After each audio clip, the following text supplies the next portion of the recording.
তারপরে ওই হাদিসেই বলেছেন ওয়াতুজ যাকাত, কি আদায় করা? যাকাত আদায়। যাকাত কিভাবে আদায় করা যায়? মানুষ তো পৃথিবীতে গরিবও আছে, ধনীও আছে, অনেক রকমের ক্যাটাগরির মানুষ রয়েছে, কিন্তু আল্লাহ তাবারাক ওয়া তাআলা এই যাকাতকে তাদের উপর ফরজ করেছেন যাদের ধন সম্পদ টাকা পয়সা হিসাব নিকাশ পর্যন্ত পৌঁছে গেছে। কিন্তু সালাত প্রত্যেক মানুষের প্রতি কি করেছেন? বাধ্য করেছেন।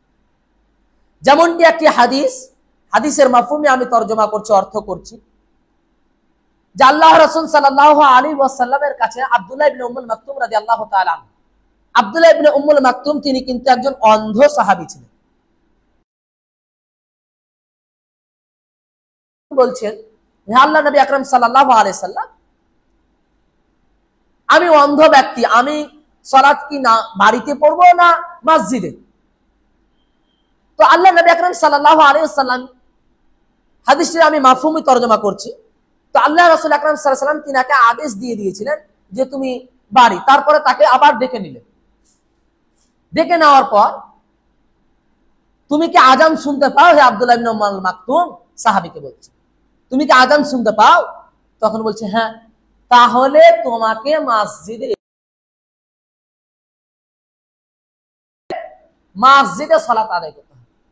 তিনি হাবলুন রস্সি, দড়ি টেনে দড়ির ইশারাতে এসে মসজিদে সালাত আদায় করতেন। সুবহানাল্লাহ।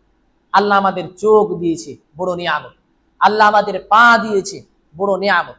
আল্লাহ আমাদের কথা বলার জন্য মুখ দিয়েছে, বড় নিয়ামত। আল্লাহ শুকরিয়া আদায় করার জন্য আমাদেরকে কিছু কালেমা শিখিয়েছেন, বড় নিয়ামত। এই নিয়ামতকে আমরা যেন অস্বীকার না করে আল্লাহর ইবাদত থেকে দূরে না থাকি। আল্লাহ তাবারাক ওয়া তাআলার ইবাদতে যেন আমরা কি থাকি? মুক্ত থাকি। পৃথিবীতে আপনি গুনাহ করছেন, গুনাহ করেন। পৃথিবীতে আপনি চুরি করছেন, চুরি করেন। পৃথিবীতে আপনি মদ খাচ্ছেন, খান। পৃথিবীতে আপনি নেশা যাবতীয় জিনিস পান করছেন, করেন। পৃথিবীতে আপনি জিনা করছেন, করেন, অসুবিধা নেই, কিন্তু আপনি নামাজ ছাড়েন। কেন আমি বললাম আপনাকে যে আপনি করেন, গুনাহ করেন? এই কারণেই বললাম যে আল্লাহ মানুষকে অশ্লীল এবং অসৎ কাজ থেকে কি করেন? বাধা।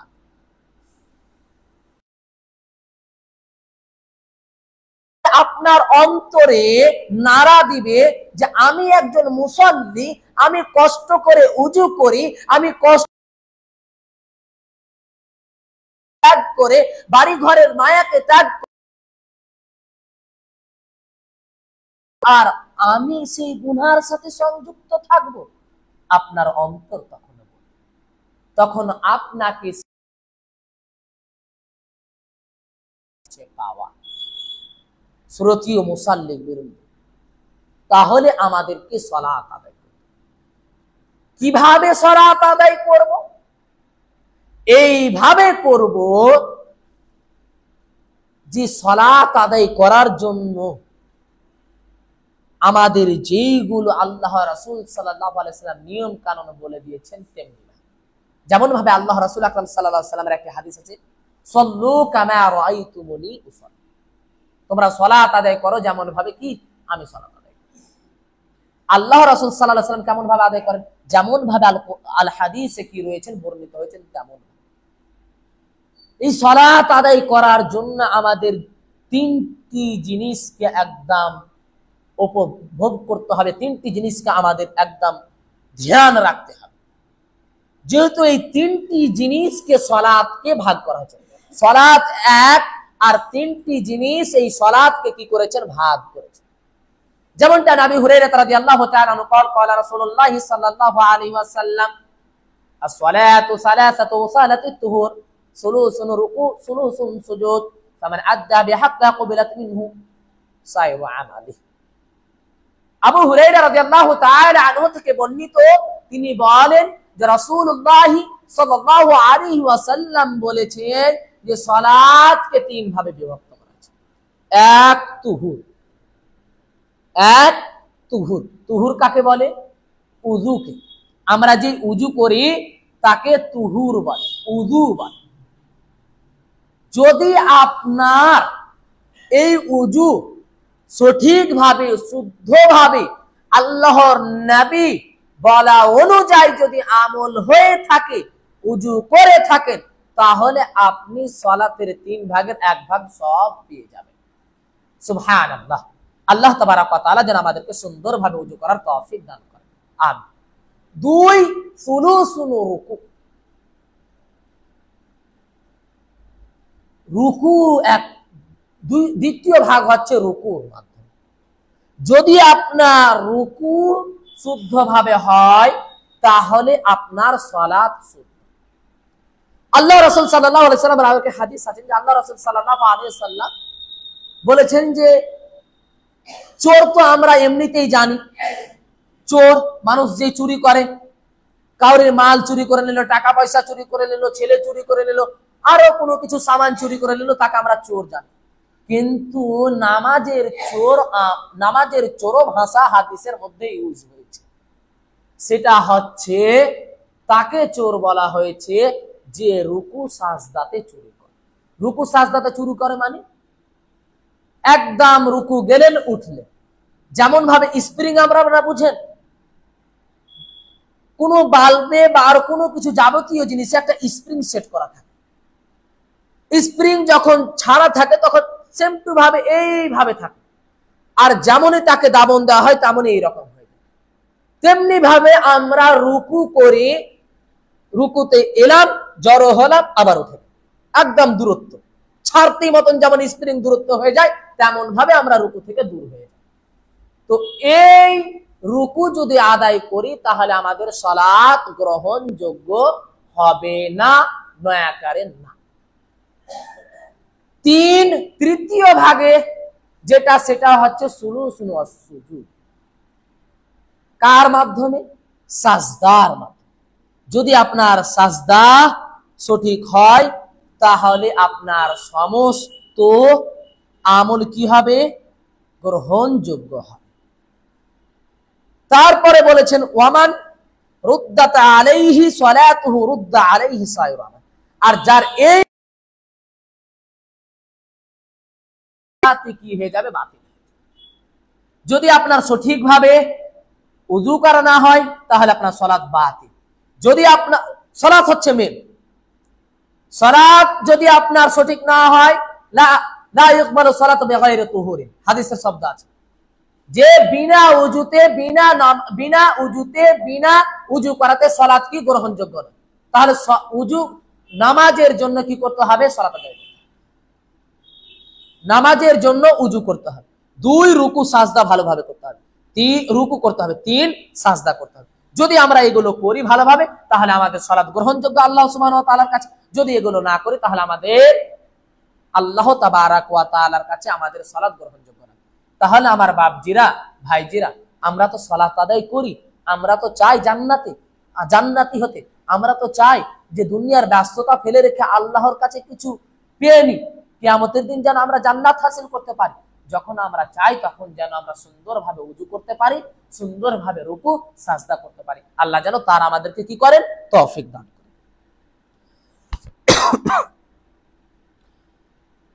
আমরা যে সালাত আদায় করব তার গুরুত্ব কি? তার গুরুত্ব একখানা হাদিসে বলছে। عن ابي هريره رضي الله تعالى عنه قال قال رسول الله صلى الله عليه وسلم ارايتم لو ان النهار بباب احدكم يغتسل منه كل يوم 5 مرات هل يبقى من درانه شيء قالوا لا يبقى من درانه شيء قال فذلك مثل الصلاه الخمس يمحو الله بهن الخطايا। আবু হুরায়রা রাদিয়াল্লাহু তাআলা বলছেন যে আচ্ছা বলো তো, যদি তোমাদের কারোর দরজার পাশে নিকটে একটি নহর, যেমন একটি পুল এখানে আছে আপনাদের, এই পুল যদি থাকে আর কোনো মানুষ যদি দৈনিক দিনে 5 বার গোসল করে তাহলে কি তার শরীরে, তার এই বাদানে কোন রকমের কি কোনো ময়লা বাকি থাকবে? যেমন আপনারা বসে আছেন তেমন ভাবে আল্লাহ রাসূল সাল্লাল্লাহু আলাইহি সাল্লাম বসে নিয়ে সাহাবাদেরকে বলছেন। তখন সাহাবারা উত্তরে বলছেন ক্বালু লা মিন দারানিহি, যে হে আল্লাহ রাসূল সাল্লাল্লাহু আলাইহি সাল্লাম, তার শরীরে কোন রকমের ময়লা বাকি থাকবে। তখন রাসূলুল্লাহ সাল্লাল্লাহু আলাইহি সাল্লাম তাদেরকে বলছেন অনুরূপ উদাহরণ হচ্ছে 5 ওয়াক্ত সালাত, অনুরূপ উদাহরণ হচ্ছে 5 ওয়াক্ত নামাজে। যে ব্যক্তি 5 ওয়াক্ত নামাজের জন্য উযু করে তার শরীরে কোন রকমের আর কি থাকে না, ময়লা মানে গুনাহ বাকি থাকে না। সুবহানাল্লাহ। যেমন ভাবে এই উযুর গুরুত্বটা একটাই শব্দ দিয়ে বলি, যে গুনাহ কিভাবে চলে যায়। যে একটি হাদিসে রয়েছেন জামে তিরমিজির মধ্যে কিতাবুস সালাত অধ্যায়ের মধ্যে, যে ব্যক্তি তার চেহারা ধৌত করে তো খরাজাত মিন ওয়াজহিহি কুল্লু খাতিয়া, তার চেহারা থেকে মুখমণ্ডল থেকে গুনাহ ঝরে যায়। মাল মাই আও মাল কতরিল মাই, কখন ঝরে? যখন উযু করার পর আমাদের এই মুখ দিয়ে পানি ঝরে তখন। আও মাল কতরিল মাই, অথবা যে পানি ফোঁটা ফোঁটা হয়ে পড়ে সেই ফোঁটা ফোঁটার সঙ্গে গুনাহ ঝরে। তাহলে আমাদেরকে এই বাক্যটা দিয়ে আমি আপনাদেরকে বুঝাতে চাইলাম যে উযু সুন্দরভাবে কি করতে হবে, করতে হবে। সালাতের গুরুত্ব আমরা বুঝতে পারলাম, আমরা গুনাহ থেকে কি হয়ে যাব, মুক্ত হয়ে যাব, আমাদের শরীর থেকে গুনাহ কি হয়ে যাবে, ঝরে যাবে। এবার গুনাহ যে ঝরে যাবে, গুনাহ যে মোচন হয়ে যাবে, তো প্রশ্ন আসতে পারে আমি জেনা করে রেখেছি, শিরিক করে রেখেছি, চুরি করে রেখেছি, এই মানুষের হক নষ্ট করে রেখেছি, এই গুনাহ ঝরবে কি? জি না, এই গুনাহ নয়। তাহলে কোন গুনাহ? সাগীরা গুনাহ, ছোট ছোট গুনাহ। হাদিসের ভাষাতে যেই কোন জায়গাতে বলা হয়েছে যে গুফিরা লাহু মা তাকাদ্দামা মিন যামবি, যে তার পূর্বের সমস্ত গুনাহকে মোচন করে দেওয়া হবে, তো মনে ভেবে নেবেন সেইখানে কার কথা বলা হয়েছে? সাগীরা গুনার কথা বলা হয়েছে। সাগীরা গুনাহ ছোট ছোট, যেগুলো থেকে বাঁচা আমাদের জন্য অসম্ভব হবে। আর তার জন্য আল্লাহর রাসূল আকরাম সাল্লাল্লাহু আলাইহি ওয়াসাল্লাম একখানা হাদিস দিয়ে মানুষদেরকে নিরাশা করেন। কি বলেছেন? ওয়া নবী হুরায়রা রাদিয়াল্লাহু তাআলা আনহু قال قال رسول الله صلى الله عليه وسلم الصلاة الخمس والجمعة إلى الجمعة ورمضان إلى رمضان مكفرة لما بينهن إذا اجتنبت الكبائر। আবু হুরায়রা রাদিয়াল্লাহু তাআলা আনহু থেকে বর্ণিত, তিনি বলেছেন যে রাসূলুল্লাহ সাল্লাল্লাহু আলাইহি ওয়াসাল্লাম বলেছেন 5 ওয়াক্ত সালাত এবং এক জুমা থেকে অপর জুমা পর্যন্ত এবং এক রমাজান থেকে অপর রমাজান পর্যন্ত কাফারা। কিসের কাফারা? গুনহার কাফারা। যদি এর মধ্যে গুনাহ করে থাকেন, এক জুমা থেকে অপর জুমা আসা পর্যন্ত যদি আমাদের সাগীরা গুনাহগুলো হয়ে থাকে, আর আমরা যদি 5 ওয়াক্ত সালাত আদায় করে থাকি এবং জুমার সালাত আদায় করে থাকি, তাহলে আমাদের সাগীরা গুনাহগুলো আমাদের শরীর থেকে মোচন হয়ে যাবে। 2, যদি আমরা এক রমাজান থেকে অপর রমাজান পর্যন্ত আমরা সাগীরা গুনাহ করে থাকি আর রমাজান মাসে ইবাদতে আমরা কাটাই, তাহলে আমাদের সেই সাগীরা গুনাহগুলো কি হয়ে যাবে? মোচন। তারপরে বলছেন জিল ইদা ইজতুনিবাতিল কাবাইর, তবে হে আমার উম্মতে মুহাম্মাদিয়ারা, হে আমার উম্মতেরা, তাহলে কাবিরা গুনাহ থেকে তোমাদেরকে কি করতে হবে? বেঁচে থাকতে হবে। তাহলে তোমাদের সাগিরা গুনাহগুলো কি হবে? অবশেষে একটি আয়াত, একটি হাদিস পাঠ করি যে আমরা সালাত আদায় করব কেন? সালাত আদায় করব এই কারণে, যদি আমরা সালাত নামাজ আদায় না করি তাহলে কাল কিয়ামতের দিন প্রথম ধাপেই আটকে যাব। যেমন ভাবে কোনো সময় দরজা থেকে বের হন রাত্রি বেলায়, তো কোনো একটা আবসা যদি দেখা যায় বা কোনো একটা মানুষ যদি হঠাৎ করে আসে, তো অন্ধকারে দেখে যেমন আপনি ভয় পেয়ে যান, তেমনি ভাবে যদি আপনার সালাত এই দুনিয়াতে না থাকে তাহলে কাল কিয়ামতের দিন আপনাকে যখন হাসরের ময়দানের দিন যখন প্রশ্ন করবে, তখন আপনি কি হয়ে যাবেন? একদম বেহুশের মতন হয়ে যাবেন, আপনার কোনো উত্তর থাকবে না। আর ওই সালাত যদি উত্তর না দিতে পারেন তাহলে আপনার আগের সওয়াল আর করা হবে। যেমনটি আল্লাহ রাসূল আকরাম সাল্লাল্লাহু আলাইহি ওয়াসাল্লাম বলেছেন, ওয়ান আনাস রাদিয়াল্লাহু তাআলা আনহু قال قال رسول الله صلى الله عليه وسلم اول ما يحاسب به العبد يوم القيامه الصلاه فان صلحت صلح له سائر عمله وان فسدت فسد سائر عمله।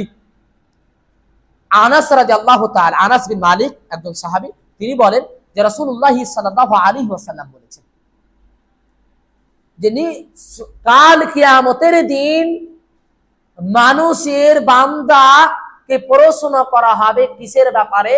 সালাত নামাজের ব্যাপারে। প্রথম প্রশ্ন কি থাকবে কাল কিয়ামতের দিন? সালাত সম্পর্কে। যদি তার সালাত গ্রহণযোগ্য হয়ে থাকে তাহলে তার সমস্ত আমল গ্রহণীয়, আর যদি তার সালাত গ্রহণযোগ্য না হয়ে থাকে তাহলে তার সমস্ত আমল বাতিল। আমাদের মধ্যে অনেক মানুষকে দেখা যায় বাপজি সেই সালাত আদায় করে না, ভাইজি সেই সালাত আদায় করে না, কিন্তু তার হাত অনেক বড়।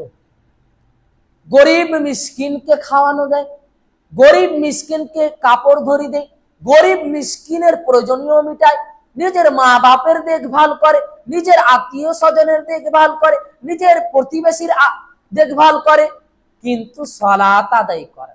আর ঠিক যখন সে মরে তখন আমরা বলি মানুষটা খুব ভালো ছিল। মানুষটা ভালো কেন জানো? আমার স্বার্থে, আমার উপকার করেছিল, গরিবদের উপকার করেছিল বলে গরিবেরা ভালো বলেছে। কিন্তু আল্লাহর কাছে তো সে ভালো নয়। আল্লাহ যে কোরআনে 82 বার বলেছেন যে সালাত আদায় করো, সে যে সালাত আদায় করেনি, আল্লাহর যে অমান্য করেছেন, নবী আকরাম সাল্লাল্লাহু আলাইহি সাল্লাম যে বলেছেন যে আমি যেভাবে সালাত আদায় করি সেভাবে তোমরা সালাত আদায় করো, সালাত আদায় করেনি, মানে নবী ও রাসূলের অমান্যকারী কি আর ভালো হতে পারে? কখনোই ভালো হতে পারে। সে কাল কিয়ামতের দিন প্রথম কাঠগড়াতে ফাঁসবেই ফাঁসবে। অবশেষে আল্লাহ তাবারাক ওয়া তাআলার কাছে দোয়া করি, হে আল্লাহ তাবারাক ওয়া তাআলা, আমরা অধম মানুষ, পাপাচার বান্দা, এই আসমানের নিচে জামিনের উপরে চলতে ফিরতে ব্যস্ততার মধ্যে দুনিয়ার ব্যস্ততাকে গ্রহণ করে সালাত থেকে দূরে থাকি। আমাদেরকে সঠিক টাইমে সঠিক নিয়মে সালাত আদায় করার তৌফিক দান করেন, আমিন।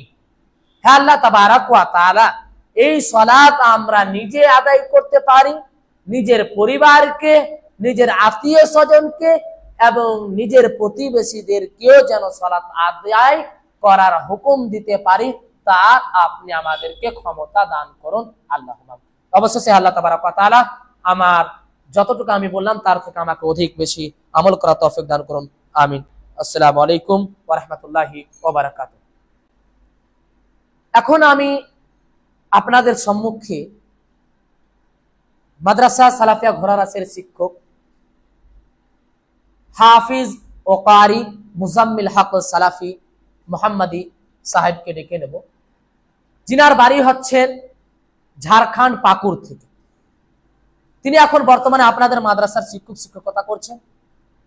ওনাকে আমি আমার অন্তরস্থল থেকে দাওয়াত দিব, ভাই শেখ আপনি আসবেন এবং আমাদের সামনে কয়েকটি দিনদারি কোরআন ও হাদিসের পিপাসিত ভাই ও বাবজিরা বসে আছেন, তাদেরকে আপনি আপনার বক্তব্য দ্বারা দিয়ে উপকৃত করবেন। এখন আপনাদের সম্মুখে শেখ মুজাম্মিল হক মুহাম্মাদি সালাফি হাফেজাহুল্লাহ। আসসালামু আলাইকুম।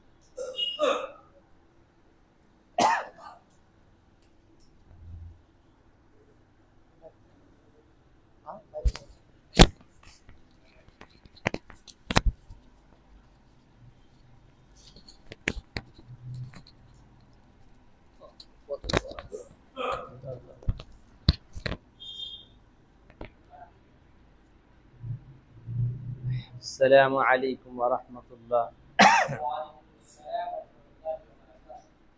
إن الحمد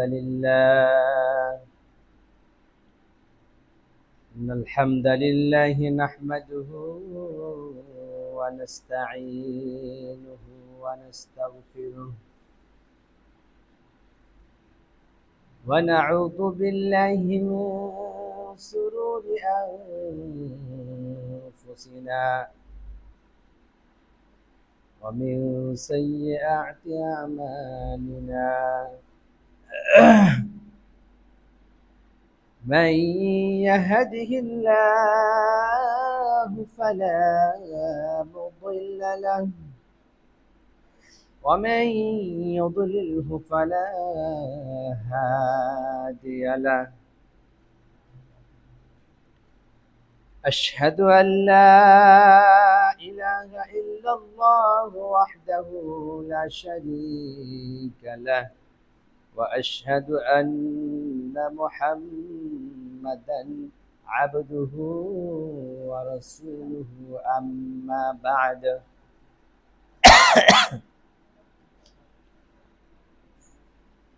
فإن أصدق الحديث كتاب الله وخير الهدي هدي محمد صلى الله عليه وسلم.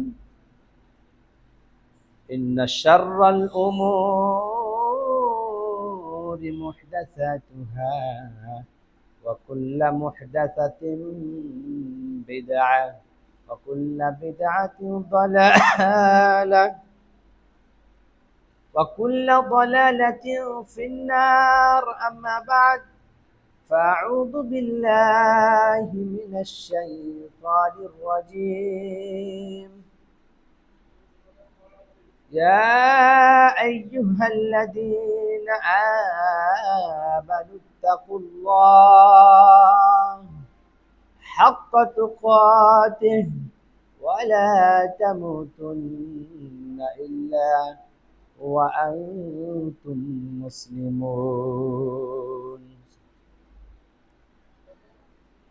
يا أيها الناس اتقوا ربكم الذي خلقكم من نفس واحدة وخلق منها زوجها وبث منهما رجالا كثيرا ونساء واتقوا الله الذي تساءلون به والأرحام إن الله كان عليكم رقيبا. يا أيها الذين آمنوا اتقوا الله وقولوا قولا سديدا يصلح لكم أعمالكم ويغفر لكم ذنوبكم ومن يطع الله ورسوله فقد فاز فوزا عظيما. أما بعد يا أيها الذين آمنوا اجتنبوا كثيرا من الظن إن بعض الظن إثم ولا تجسسوا ولا يغتب بعضكم بعضا أيحب أحدكم أن يأكل لحم أخيه ميتا فكرهتموه واتقوا الله إن الله تواب رحيم. وقال النبي صلى الله عليه وسلم ذكرك أخاك بما يكره قيل أفرأيت إن كان في أخي ما أقول قال إن كان فيه ما تقول فقد اغتبته وإن لم يكن فيه فقد بهته.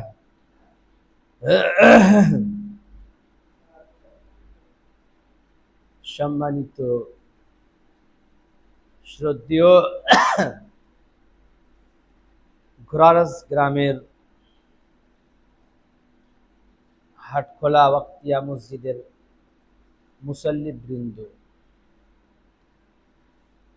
এবং আমার সম্মানিত শেখ আরদাউল হক শামসুল হক সালাফি হাফিজাহুল্লাহ, সর্বজ্ঞে সে আল্লাহ তাআলার কৃতজ্ঞতা জ্ঞাপন করি, যিনি আমাকে আপনাকে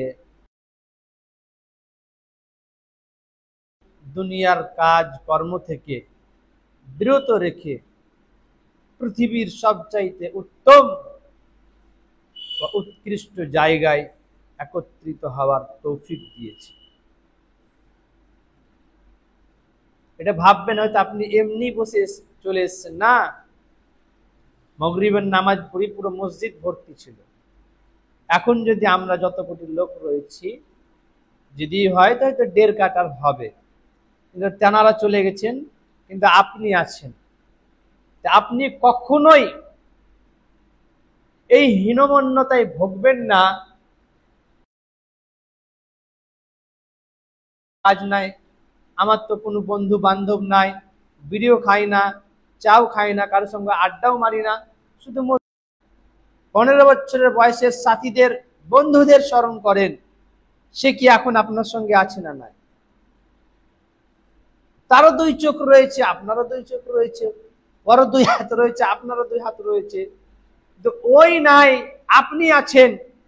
ওরও তো 2 পা রয়েছে, আপনারও 2 পা রয়েছে, ওর যেরকম চোখ রয়েছে, নাক রয়েছে, সবই রয়েছে, বডি রয়েছে, উনি নাই, আপনি আছেন। কারণ কি? এটা আল্লাহ তাআলার পক্ষ থেকে তৌফিক।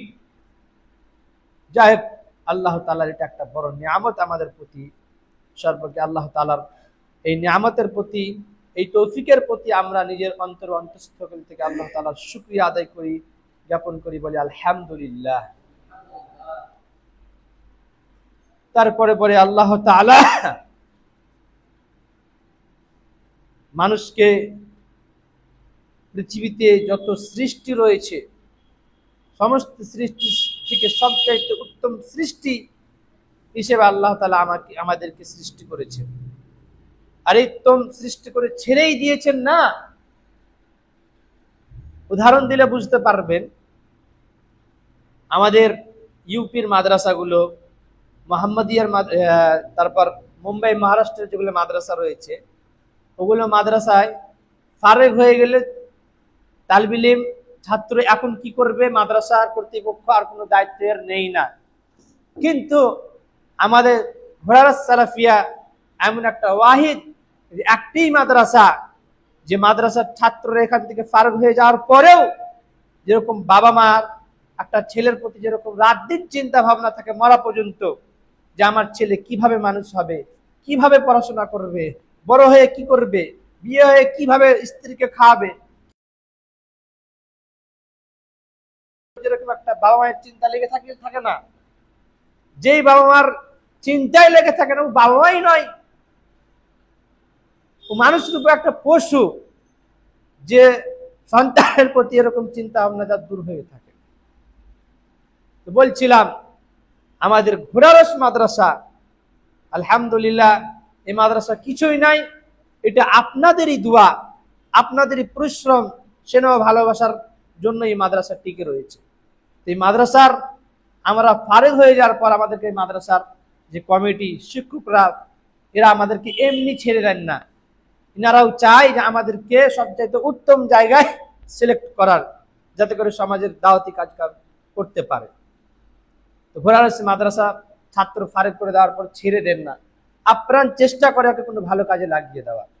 এমনি ভাবে আল্লাহ তাআলা বলছিলাম যে আমাদেরকে আশরাফুল মাখলুকাত অর্থাৎ উত্তম সৃষ্টি হিসেবে সৃষ্টি করে ছেড়ে দেননি, বরং আমাদের সফলতার জন্য আল্লাহ তাআলা কিভাবে আমরা সুখে থাকবো, কিভাবে আমরা সাকসেস হবে, নিজের জীবনে সুখময় জীবন যাপন করতে পারবো, আল্লাহকে চিনতে পারবো, এর জন্য আল্লাহ তাআলা আমাদের কাছে যুগে যুগে আল্লাহ তাআলা রসুল ও নবী প্রেরণ করেছেন।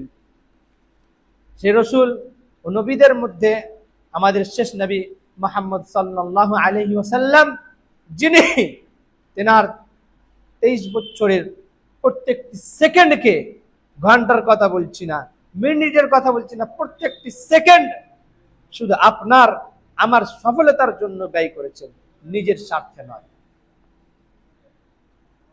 পৃথিবীতে কোনো মানুষ যে কোনো লাইনেই থাকুক না কেন, স্বার্থ ছাড়া কেউ কোনো কাজ করেন না। বাবা মা হলেও বা কেন, যে কোনো মানুষকে জিজ্ঞেস করবেন যে স্বার্থ ছাড়া কেউ পৃথিবীতে কাজ করেন না। একমাত্র আমাদের রাসূল, তিনি নিজ স্বার্থহীন হিসেবে আপনার স্বার্থে উনি কাজ করেছেন। আপনি যেরকম মাদ্রাসার স্বার্থে কাজ করেন, আমার স্বার্থে, আপনার স্বার্থে, পৃথিবীর সমস্ত মানুষের স্বার্থে উনি নিজের 23 বছরের প্রত্যেকটি সেকেন্ড ব্যয় করেছেন যাতে আপনি সুখী থাকেন, আপনি যাতে সুখীময় জীবন যাপন করেন। আমরা আল্লাহ তাআলার কাছে দোয়া করি এই নবীর প্রতি আল্লাহ তাআলার শত কোটি দরুদ ও সালাম, শান্তির ধারা বিবর্ষিত হোক।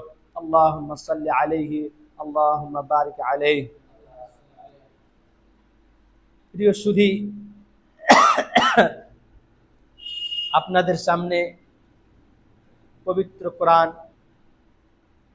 এর সূরা হুজরাত সূরা নম্বর 49-এর 12-13 নম্বর আয়াত পরিবেশন করেছি। আয়াত এবং একটি হাদিস, এই আয়াত এবং হাদিসকে কেন্দ্রবিন্দুর মধ্যে রেখে আমি আমার সংক্ষিপ্ত বক্তব্য দিতে করব ইনশাআল্লাহুল আজিজ। রব্বি ইশরাহ লি সাদরি ওয়া ইয়াসসির লি আমরি ওয়াহলুল উকদাতাম মিন লিসানি ইয়াফকাহু কওলি।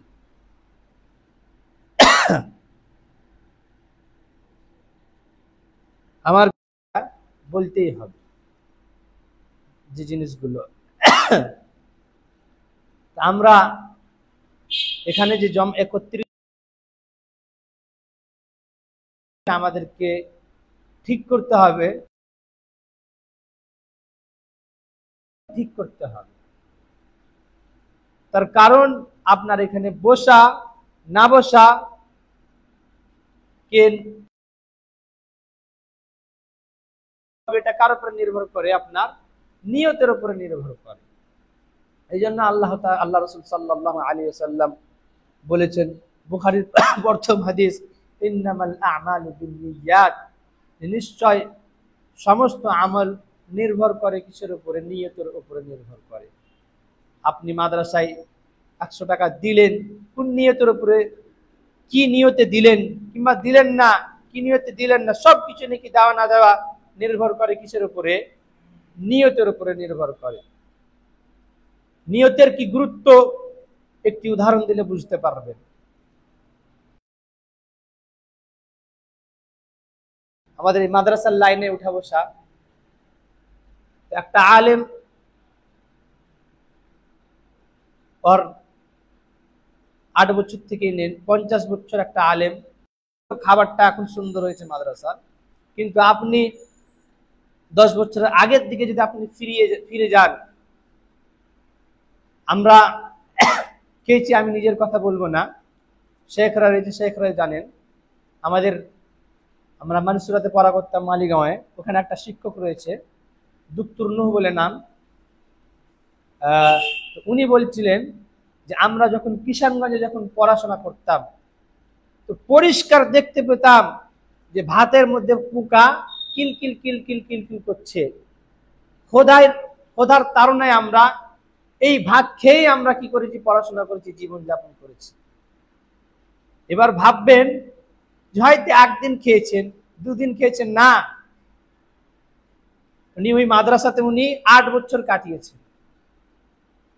1-2 দিন খাওয়াটা কোনো ব্যাপারই নেই, মানুষ এরকম না খেয়েও থেকে যেতে পারে, কিন্তু 8 বছর এক নাগারে ওরকম খাবার খেয়ে পড়েছেন মাদ্রাসার জীবনে। তারপরেও এরকম করে যে আপনি যদি কষ্ট গুনেন তো অনেক কিছু হবে, সেটা বলার না, যেটা আপনাকে বুঝাচ্ছে নিয়তের গুরুত্ব। এরকম একটা আলেম যে নিজের স্বার্থকে, নিজের লাভ লালসাকে আল্লাহর জন্য দিনে আর এই ব্যয় করার প্রতি, সে যদি আল্লাহকে খুশি করা এবং আল্লাহ ভীরুতার, আল্লাহকে খুশি করার এই নিয়তে যদি ব্যয় না করে, তার এই 50 বছরের মেহনত পানি করা না করা কি সমান?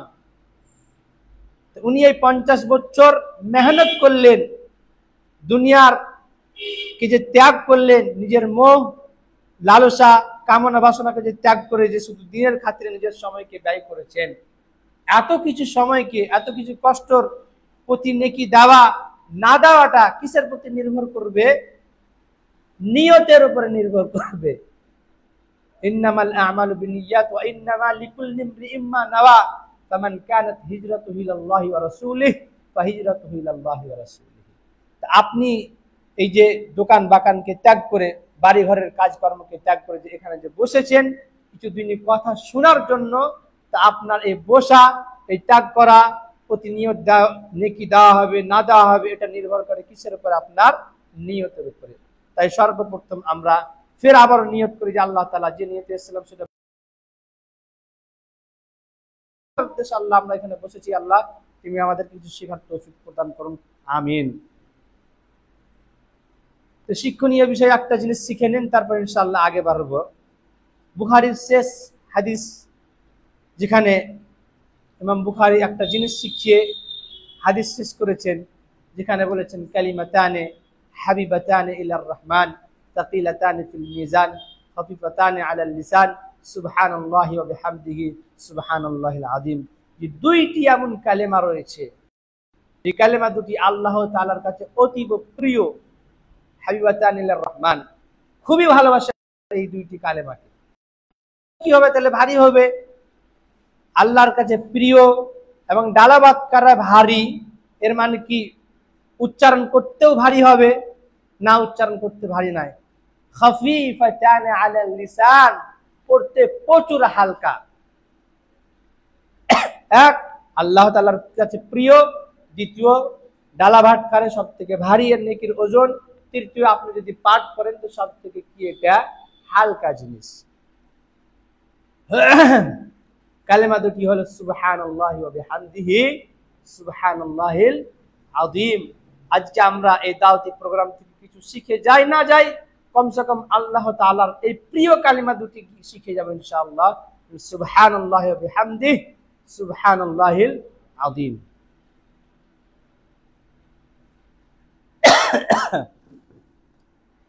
সম্মানিত সুধী, আমরা শিক্ষক মহাশয়েরা ঘোড়ার হোসেন মাদ্রাসার যে এখন এটা আমাদের মুতালার টাইম, যে মুতালা করে আমরা ছাত্রদেরকে পড়াবো, কিন্তু আমরা এই টাইমটাকে আর অন্যান্য যে বাকি টাইম থাকে ওতে আমরা খাওয়া দাওয়াতে উঠা বসাতে আমরা কাজটা করে নিই, শুধু আপনাদের স্বার্থে যাতে করে আপনাদেরকে দুটা চারটি কথা বলতে পারি। আমি আমার গুরুত্ব বলবো না, ঘোড়ারস মাদ্রাসার শিক্ষকের গুরুত্ব, ছাত্রদের গুরুত্ব বুঝানোর জন্য একটি উদাহরণ দিচ্ছি, আপনি বুঝতে পারবেন গল্পর আকারে।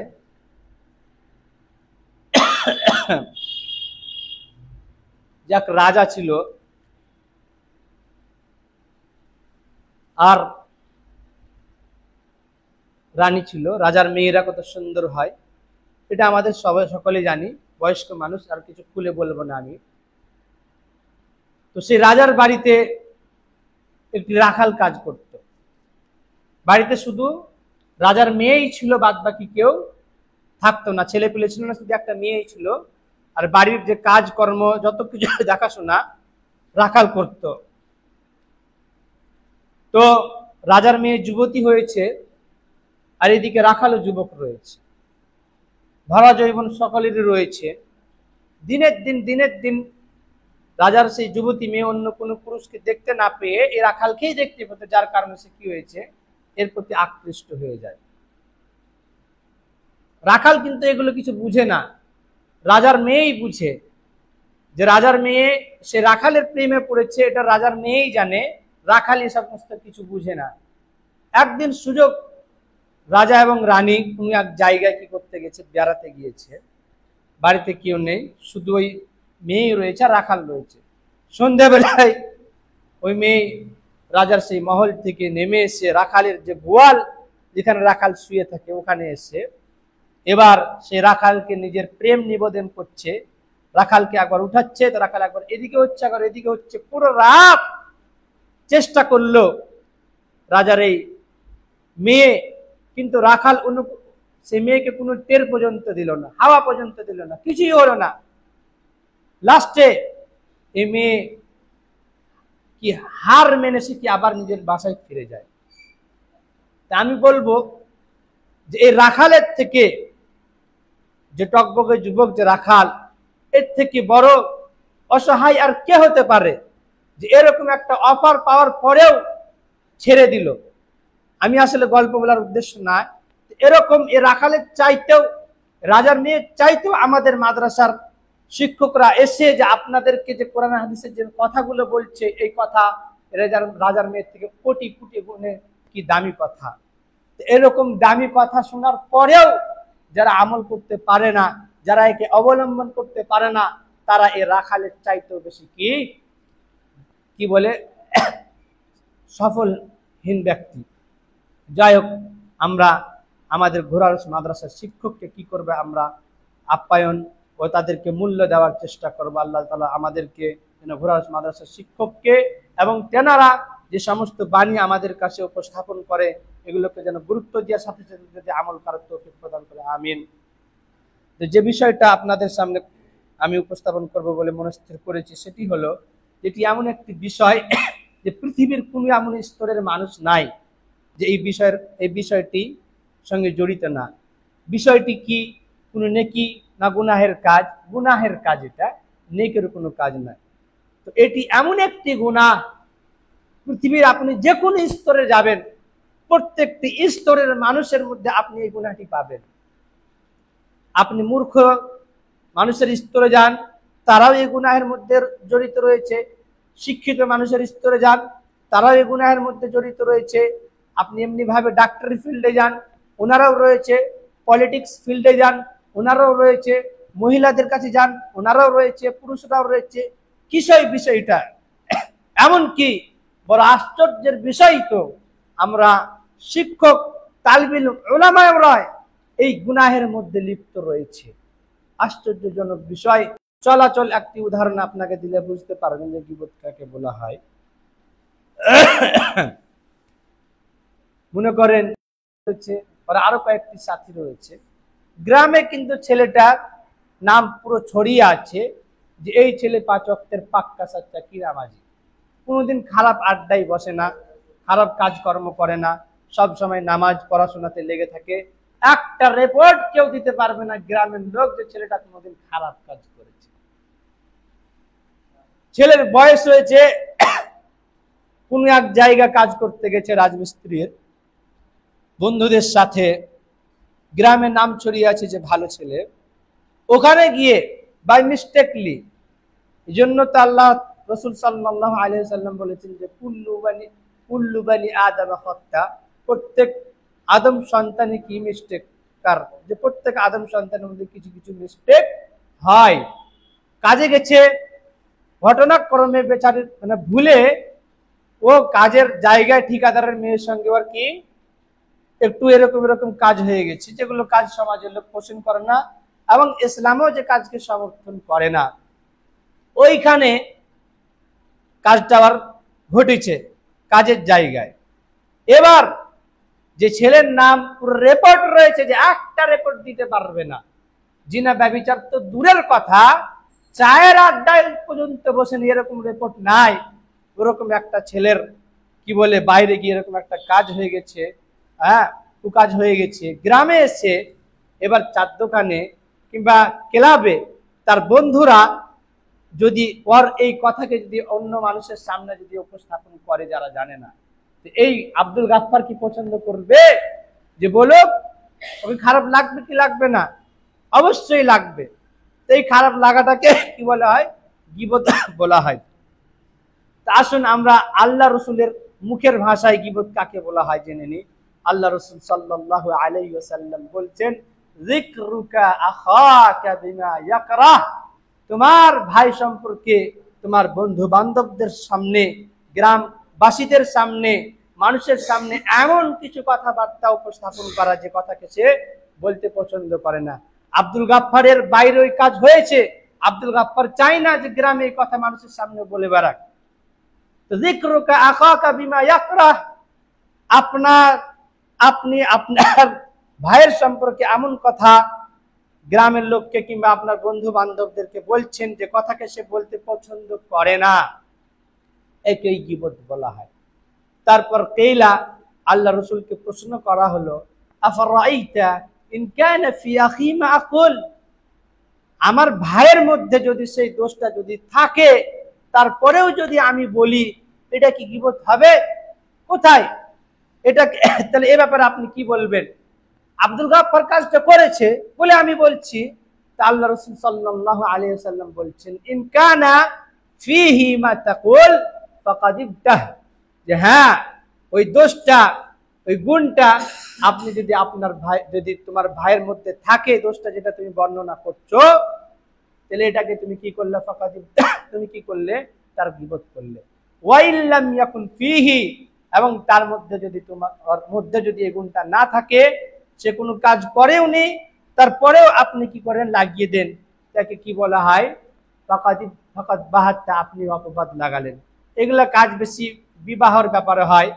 আমার হয়তো পাড়ার কোনো এক লোকের সঙ্গে ঝামেলা রয়েছে জায়গা জমি নিয়ে কিংবা রাস্তা নিয়ে, ওর মেয়েকে যখন দেখতে আসে, দেখতে আসার পরে যখন জিজ্ঞেস করে যে মেয়েটা কিরকম কিংবা ওদের ব্যবহার কিরকম, তখন অপবাদটা দেওয়া হয় বেশি। তো আমরা বুঝতে পারলাম যে গীবত কাকে বলা হয়, যে নিজের ভাইয়ের সম্পর্কে কিংবা যে কোনো ব্যক্তির সম্পর্কে কোনো খারাপ কথা অন্য কাউকে বলা, যে কথা সে তাকে কি বলতে পছন্দ করে না, একে গীবত বলা হয়।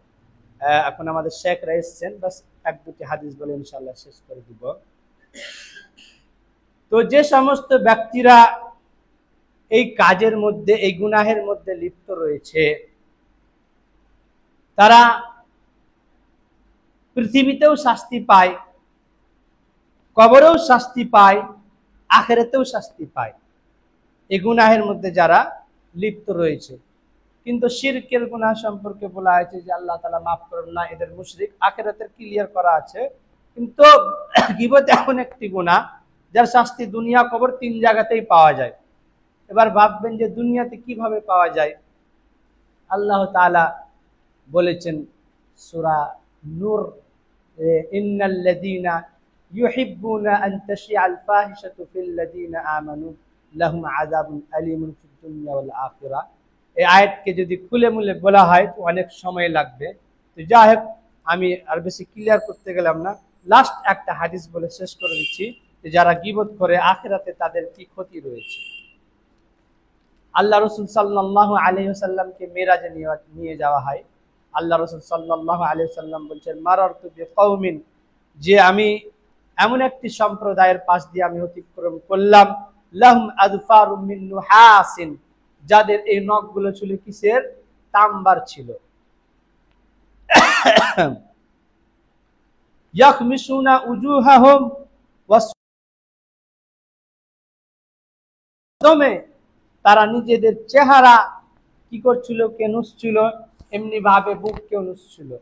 এগুলা জিনিস মহিলাদের মধ্যে দেখতে পাবেন, যারা বাচ্চা টাচ্চা মরে গেলে এরকম করে কান্নাকাটি করে।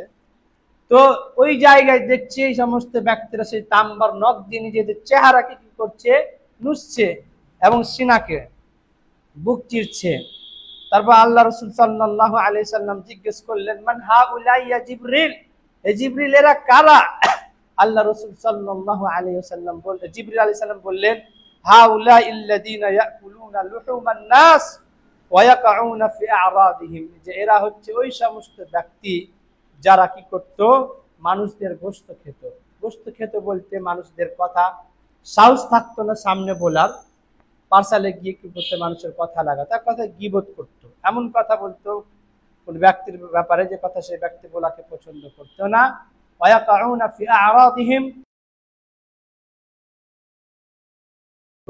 আল্লাহ তাআলার কাছে পরিশেষে দোয়া করি, ও আল্লাহ দয়াময়, তুমি আমাদেরকে এবং উলামা সমাজকে, পৃথিবীর সর্বস্তরের মানুষকে কি করেন? এই জঘন্য গুনাহ থেকে বাঁচার তৌফিক প্রদান করুন, আমিন। তো আল্লাহ দয়াময়, আমরা এই বক্তিয়া মসজিদের মুসল্লিগণেরা যে নিয়তে আমরা এখানে বসেছি, আল্লাহ তুমি আমাদের এই নিয়তকে কবুল করো এবং আমাদের এই সময়কে আল্লাহ তাআলা তুমি কবুল করে নাও। আর এটাকে আল্লাহ তাআলা তুমি আমাদের জান্নাতের পাখি হিসেবে কবুল করো। এখন আলহামদুলিল্লাহ, এখন আমাদের সামনে দিনী আলোচনা করার জন্য আমি আমাদের শেখ মাসুদ রানা সালাফি হাফেজাহুল্লাহকে ডাকবো। শেখ আসুন এবং কিছু দিনে আলোচনা করুন।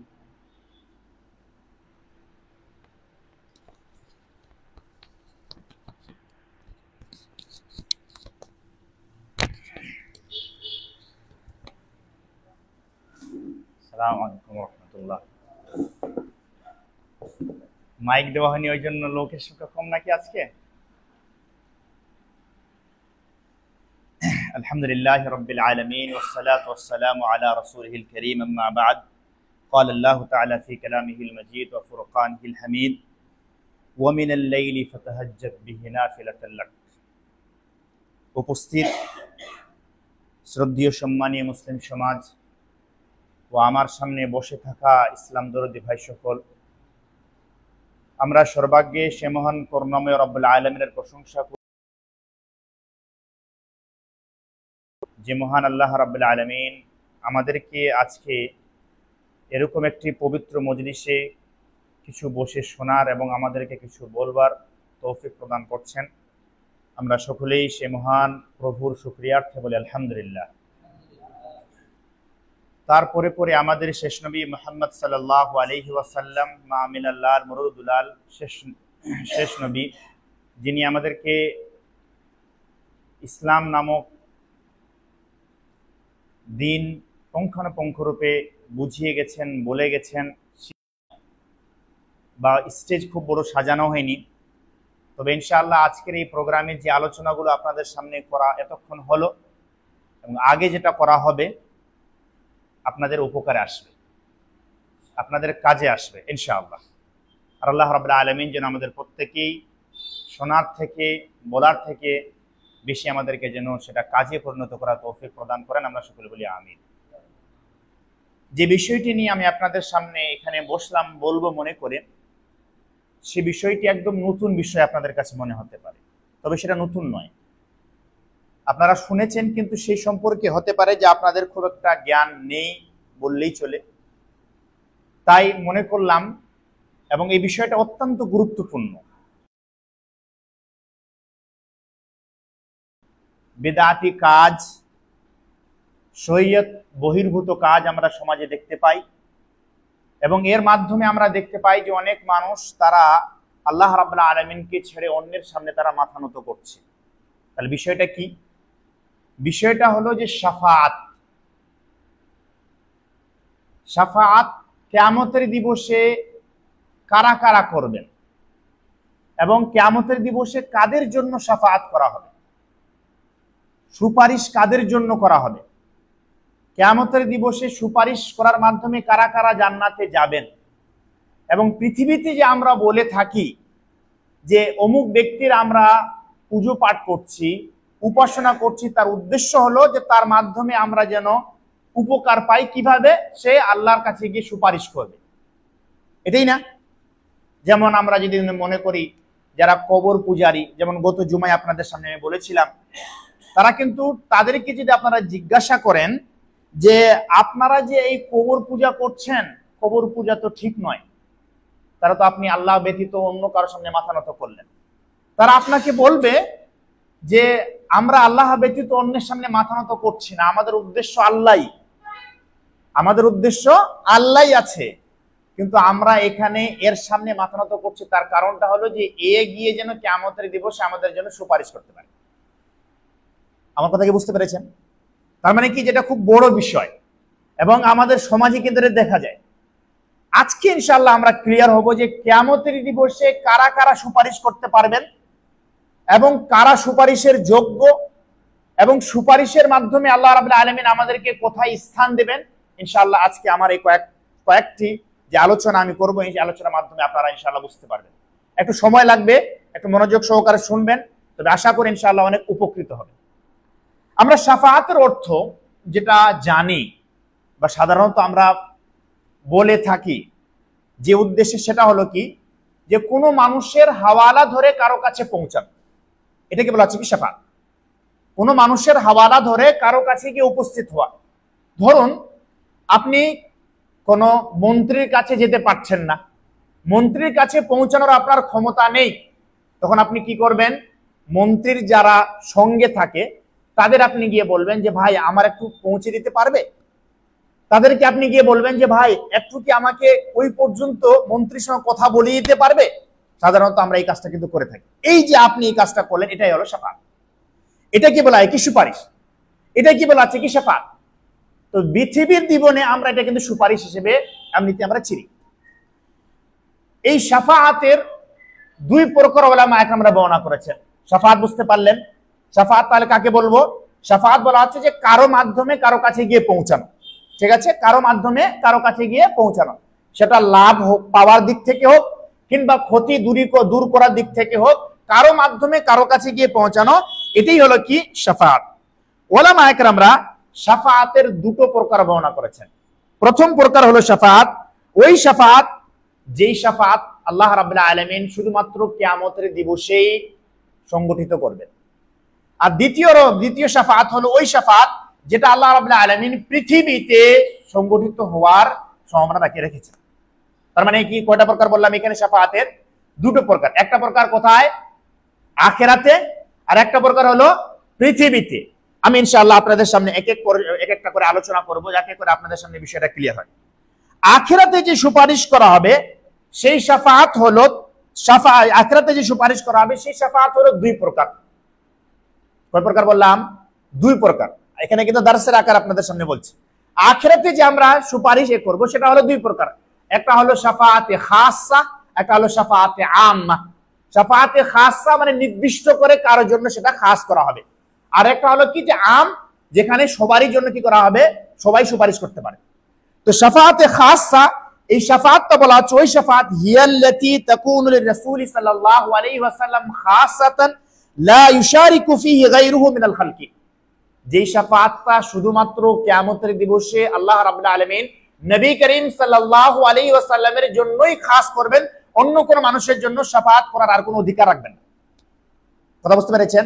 তাহলে প্রথম প্রকার শাফাআতে খাসসা হলো যেই শাফাআতটা, যেই সুপারিশটা শুধুমাত্র কাকে করার অধিকার দিবেন আল্লাহ রাব্বুল আলামিন কিয়ামতের দিবসে? নবী করিম সাল্লাল্লাহু আলাইহি সাল্লামকে, এছাড়া অন্য কোনো মানুষকে আর তিনি শাফাআত করার অধিকার কিয়ামতের দিবসে দিবেন। এই যে শাফাআতটা নবী করিম সাল্লাল্লাহু আলাইহি সাল্লামের যে শাফাআত, নবী করিম সাল্লাল্লাহু আলাইহি সাল্লাম কতজন মানুষের জন্য শাফাআত করবেন, উনি যে সুপারিশ করবেন সেই সুপারিশের অধিকারী কারা কারা এবং কতজনের জন্য নবী করিম সাল্লাল্লাহু আলাইহি সাল্লাম সুপারিশ করবেন, এই বিষয়ে উলামা একরাম বলেছেন চারটা কওল, অর্থাৎ চারটা এর প্রকার। তার মানে নবী করিম সাল্লাল্লাহু আলাইহি ওয়াসাল্লাম যে সুপারিশ করবেন এরকম সুপারিশ কয় ধরনের হবে? চার ধরনের সুপারিশ হবে। কথা বুঝতে পেরেছেন? প্রথম সুপারিশ হলো আশ-শাফাআল উযমা, বড় সুপারিশ, সবথেকে বড় সুপারিশ। আর এই সুপারিশটাকে শাফাআ উযমার ব্যাখ্যা করতে গিয়ে হযরত আব্দুল্লাহ ইবনে আব্বাস রাদিয়াল্লাহু তাআলা আনহু তিনি বলেছেন আশ-শাফাআল উযমা আল মাকামুল মাহমুদু হুয়া আশ-শাফাআল উযমা লিন-নাস ইয়াউমুল কিয়ামাহ। কিয়ামতের দিবসে মাকামে মাহমুদ, যে উঁচু মর্যাদা আল্লাহ রাব্বুল আলামিন নবী করিম সাল্লাল্লাহু আলাইহি সাল্লামকে দান করবেন, এটা কি বলা আছে? কি শাফাআল উযমা, সবথেকে বড় সুপারিশ। কথাটা একটু আপনাদেরকে আরো ক্লিয়ার করলে আপনারা আরো বুঝতে পারবেন। কিয়ামতের দিবসে যখন আল্লাহ রাব্বুল আলামিন রোজে মাহশারে, হাসরের ময়দানে সমস্ত মানুষকে বিচার নিকাশের জন্য এক জায়গায় একত্রিত করবেন, সব উম্মতিরা যখন এক জায়গায় একত্রিত হবে তখন প্রত্যেক উম্মতিরা নিজের নবীদের কাছে যাবে। হযরত নূহ আলাইহিস সালামের যারা অনুসারী তারা হযরত নূহ আলাইহিস সালামের কাছে যাবে, হযরত ঈসা আলাইহিস সালামের যারা অনুসারী হযরত ঈসা আলাইহিস সালামের কাছে যাবে এবং এভাবে করে প্রত্যেক নবীর অনুসারীরা প্রত্যেক নবীর কাছে গিয়ে বলবে যে বিচার বিলম্ব হচ্ছে, আমাদের এখানে অস্থিরতা অনুভব হচ্ছে, মনে হচ্ছে যে কখন কি হবে, তো এই জন্য আপনি একটু আল্লাহর কাছে সুপারিশ করুন না। নবী করিম সাল্লাল্লাহু আলাইহি সাল্লামের এই যে এখানে ভালো করে শুনবেন কিভাবে মর্যাদা নবী করিম সাল্লাল্লাহু আলাইহি সাল্লামের। প্রত্যেকটা নবী তারা নিজের উম্মতীদের বলবে যে আমরা পারবো না, অমুকের কাছে যাও, আমরা পারবো না, অমুকের কাছে যাও, আমরা পারবো না, অমুকের কাছে যাও। শেষে মেশে তখন নবী হযরত ঈসা আলাইহিস সালাম বলবেন যে আমার দ্বারা সম্ভব হবে না, যাও কার কাছে? মুহাম্মদ সাল্লাল্লাহু আলাইহি সাল্লামের কাছে গিয়ে উপস্থিত হও, মুহাম্মদ সাল্লাল্লাহু আলাইহি সাল্লামকে গিয়ে বলো। মুহাম্মদ সাল্লাল্লাহু আলাইহি সাল্লামের কাছে যখন যাবেন তখন নবী করিম সাল্লাল্লাহু আলাইহি ওয়াসাল্লাম আনা লাহা বলবেন যে ঠিক আছে আমি করছি। তখন নবী করিম সাল্লাল্লাহু আলাইহি সাল্লাম সমস্ত মানুষের জন্য সুপারিশ করবেন। কথা বুঝতে পেরেছেন? মানুষের জন্য কি করবেন? তখন সুপারিশ করবেন। এই যে দেখুন এখানে সমস্ত আম্বে একরামরা তারা কি করলেন, যে মর্যাদাটা আল্লাহ রাব্বুল আলামিন নবী করিম সাল্লাল্লাহু আলাইহি সাল্লামকে দিলেন, এই মর্যাদা কি সমস্ত আম্বে একরামরা পেলেন? সমস্ত আম্বে একরামরা কি করলেন, যে আমরা সুপারিশ করতে পারবো না, আমরা পারবো না, কে পারবে? মুহাম্মদ সাল্লাল্লাহু আলাইহি সাল্লাম, নবী করিম সাল্লাল্লাহু আলাইহি সাল্লাম সুপারিশ করবেন। আর ওই দিন নবী করিম সাল্লাল্লাহু আলাইহি সাল্লামের সুপারিশ কি করা হবে? গ্রহণ করা হবে। এটা হলো শাফায়ে উজমা। শাফায়ে উজমা বুঝতে পেরেছেন? তাহলে শাফায়ে উজমা যে উঁচু মর্যাদা আল্লাহ রাব্বুল আলামিন নবী করিম সাল্লাল্লাহু আলাইহি সাল্লামকে দেবেন, এবং নবী করিম সাল্লাল্লাহু আলাইহি সাল্লাম সমগ্র উম্মতিদের জন্য যে সুপারিশটা করবেন, এটাকে বলা হচ্ছে কি? শাফায়ে উজমা।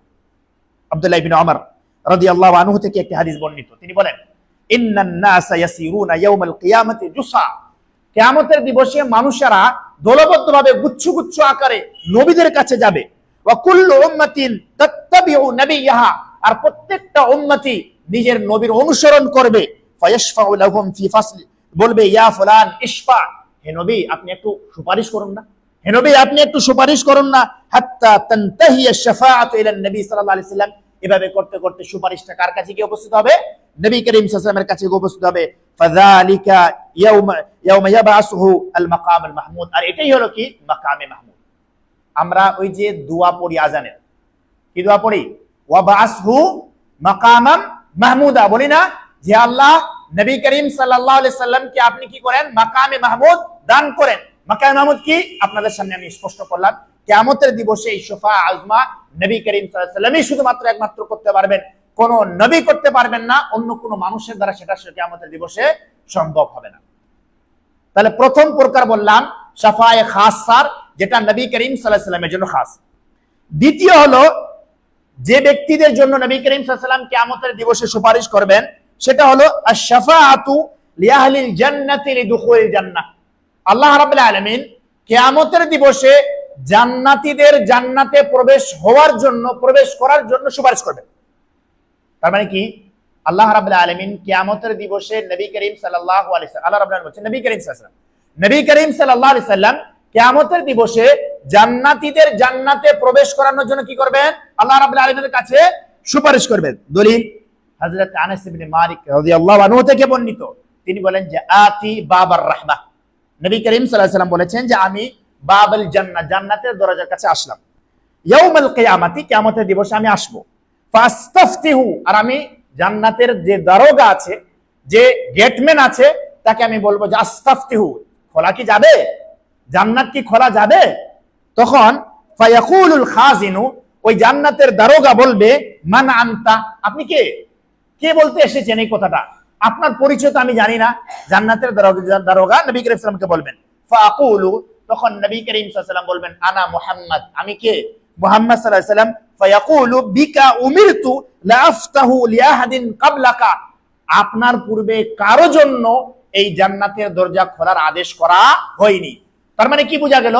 নবী করিম সাল্লাল্লাহু আলাইহি ওয়াসাল্লাম কিয়ামতের দিবসে সর্বপ্রথমে জান্নাতে প্রবেশ করবেন, আর সর্বপ্রথমে নবী করিম সাল্লাল্লাহু আলাইহি ওয়াসাল্লাম জান্নাতীদের জান্নাতে প্রবেশ করার জন্য তিনি কি করবেন? সুপারিশ করবেন। কি আমরা আশা রাখি তো আল্লাহ রাব্বুল আলামিন যেন আমাদেরকে জান্নাতে আল্লাহ রাব্বুল আলামিন যেন আমাদেরকে হওয়ার।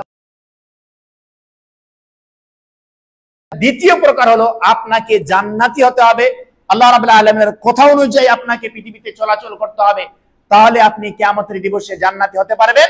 আর জান্নাতি হলেই নবী করিম সাল্লাল্লাহু আলাইহি ওয়াসাল্লাম আপনার জন্য কি কিয়ামতের দিবসে জান্নাতে প্রবেশ করার জন্য সুপারিশ করবেন। দ্বিতীয় প্রকার সুপারিশ হলো। তৃতীয় হলো শাফাআতুর রাসূল সাল্লাল্লাহু আলাইহি ওয়াসাল্লাম লিআম্মিহি আবি তালিব রাদিয়াল্লাহু তাআলা, লিআম্মিহি আবি তালিব, নবী করিম সাল্লাল্লাহু আলাইহি ওয়াসাল্লাম নিজের চাচা আবু তালিবের জন্য সুপারিশ করবেন। আবু তালিব আমরা জানি মৃত্যুর শেষ দ্বারগোড়ায় এসে যখন নবী করিম সাল্লাল্লাহু আলাইহি ওয়াসাল্লাম তিনার কাছে গেলেন, গিয়ে বললেন যে আমার চাচা আপনি কি করুন? ইসলাম গ্রহণ করুন। আনা উহাজ্জু লাকা, আমি আপনার জন্য কি করব? আপনার জন্য আমি আল্লাহ রাব্বুল আলামিনের কাছে লড়াই করব। লড়াই মানে কি? যে আপনার জন্য আমি আল্লাহ রাব্বুল আলামিনের সঙ্গে এই বিষয়ে কথোপকথন করব। তো আপনি কি করুন? ইসলাম গ্রহণ করুন। কিন্তু আবু তালিব বলেছিল যে আমি আমার পূর্বপুরুষদের যে ধর্ম, সেই ধর্মের উপর অটল থাকবো। তিনি আর ইসলাম গ্রহণ করেননি। কিন্তু আবু তালিব সারা জীবন নবী করিম সাল্লাল্লাহু আলাইহি সাল্লামের নবুয়তের যে সময়টা ছিল সবথেকে বেশি ওই যুগে কেউ যদি সাহায্য করেছিলেন তাহলে কে? আবু তালিব।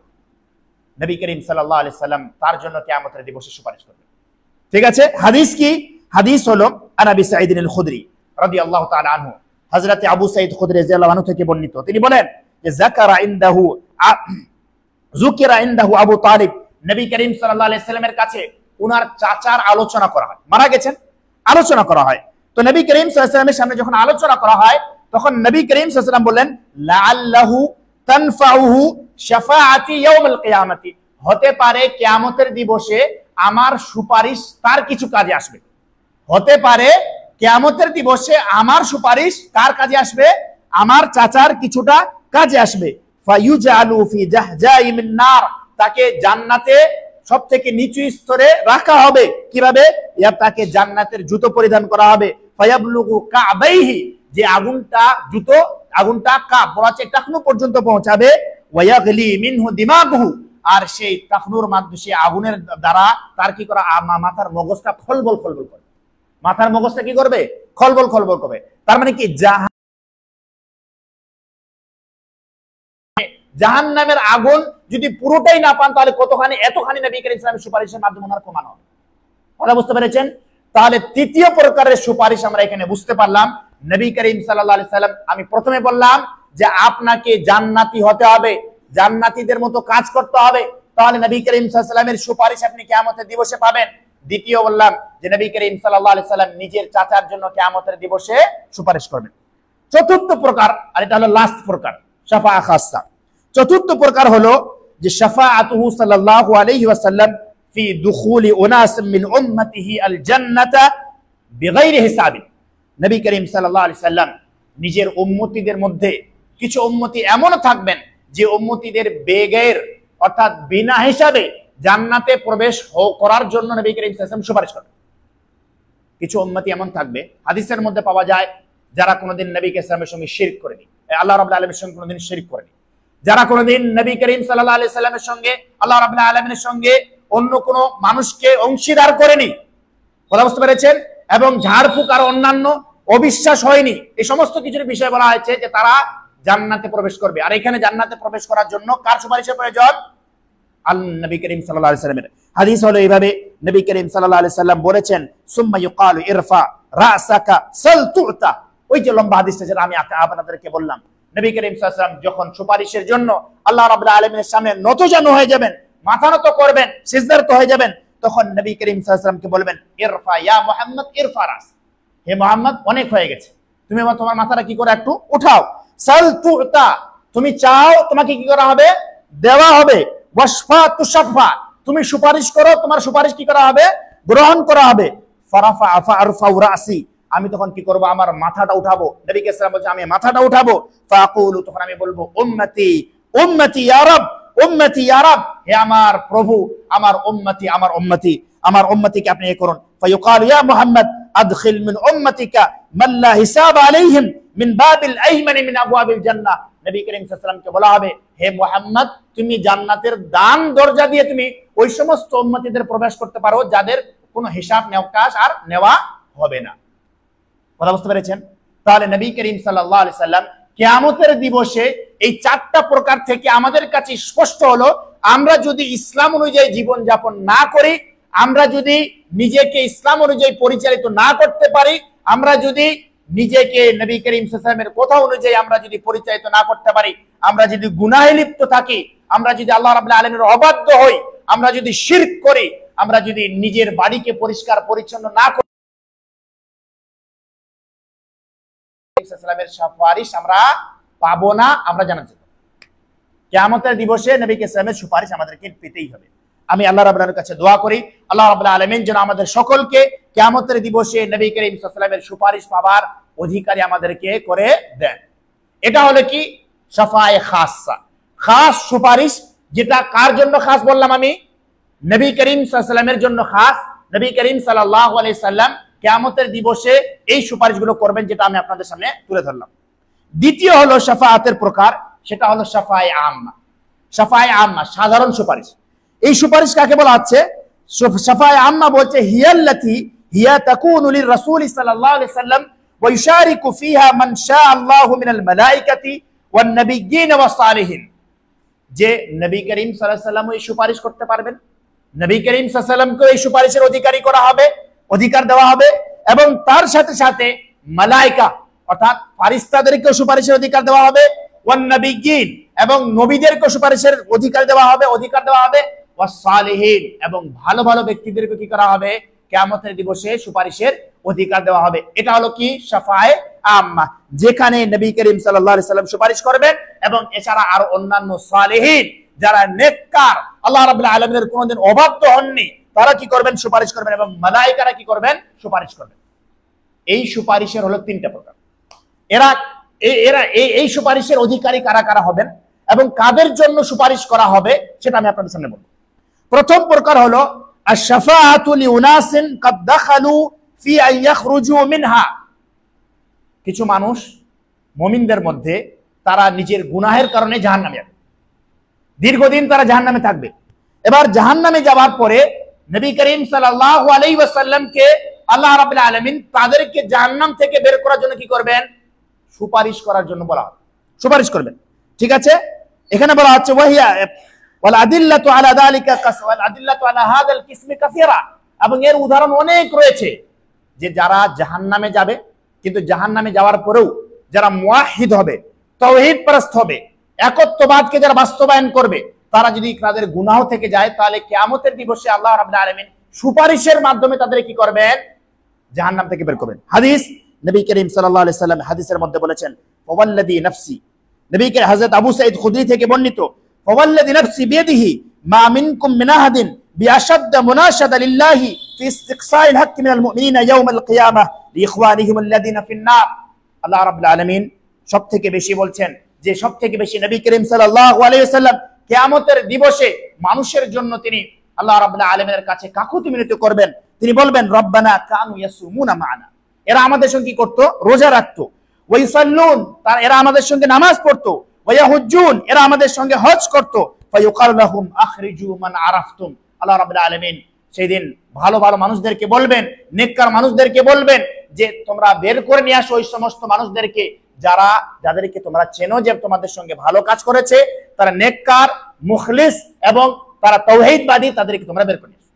তার মানে কি, যে এখানে ভালো সালেহিনরা ওই সমস্ত মানুষের জন্য কিয়ামতের দিবসে সুপারিশ করবেন যে সমস্ত মানুষেরা আল্লাহ রাব্বুল আলামিনের সঙ্গে কি করেননি, কোনোদিন শিরক করেননি, যে সমস্ত মানুষেরা নামাজ পড়বেন, রোজা করবেন, কিন্তু কোনো কারণে তার জাহান্নামে, গুনাহের কারণে তারা জাহান্নামে চলে গেছেন, তাদেরকে আল্লাহ রাব্বুল আলামিন এই সালেহিনদের সুপারিশের মাধ্যমে কিয়ামতের দিবসে জাহান্নাম থেকে, জাহান্নামের আযাবে কিছুদিন থাকার পরেও তাদের কি করবেন, জাহান্নামের আযাব থেকে বের করবেন।